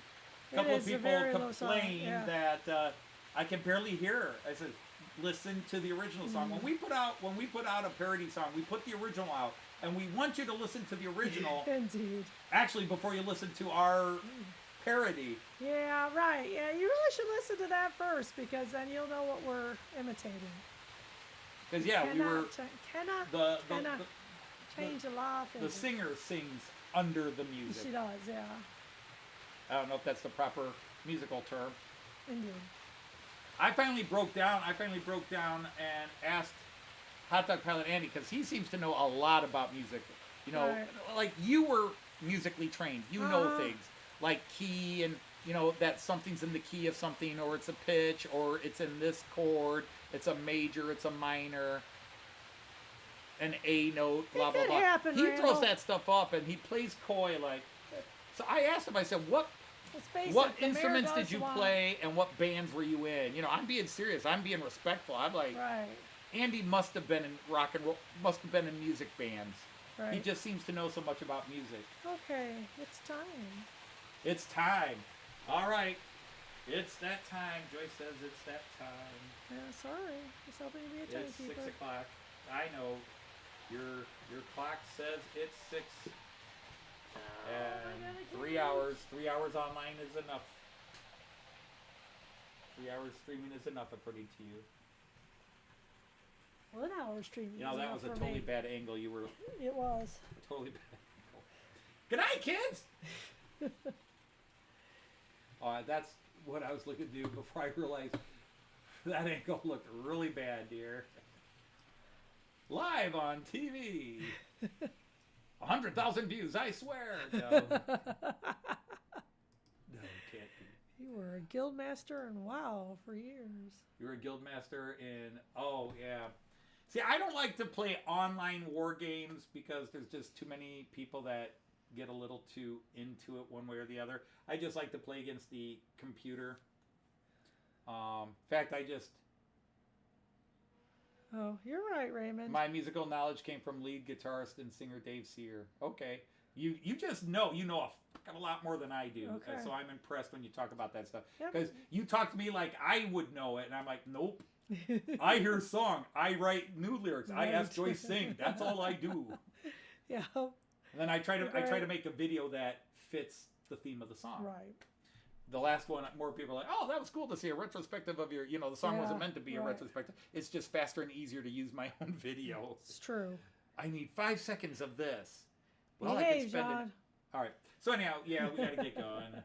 We'll turn this into a 4-hour stream. That's all right. All right. So, Okay. once again, every Friday, we want to thank you for spending a little bit of your Friday Appreciate you with here, us. indeed. Indeed. Al Stewart. Okay. Try listening to Al Stewart or AI Stewart. A1 Stewart. A1 Stewart. A1 Steak Sauce. Mm-hmm. But that's a different story. Yeah. And on that note, I've noticed I say that a lot. And on that note, yes. and I'm trying to stop it. Not well. Not well. So we want to thank you all for joining us again. We'll see you same bat time, same bat channel. Right. Heck, maybe Joyce will dress as Batgirl. No, that's a different story. So, Auf Wiedersehen! Choose. And happy trains. Bye. Take care, everybody.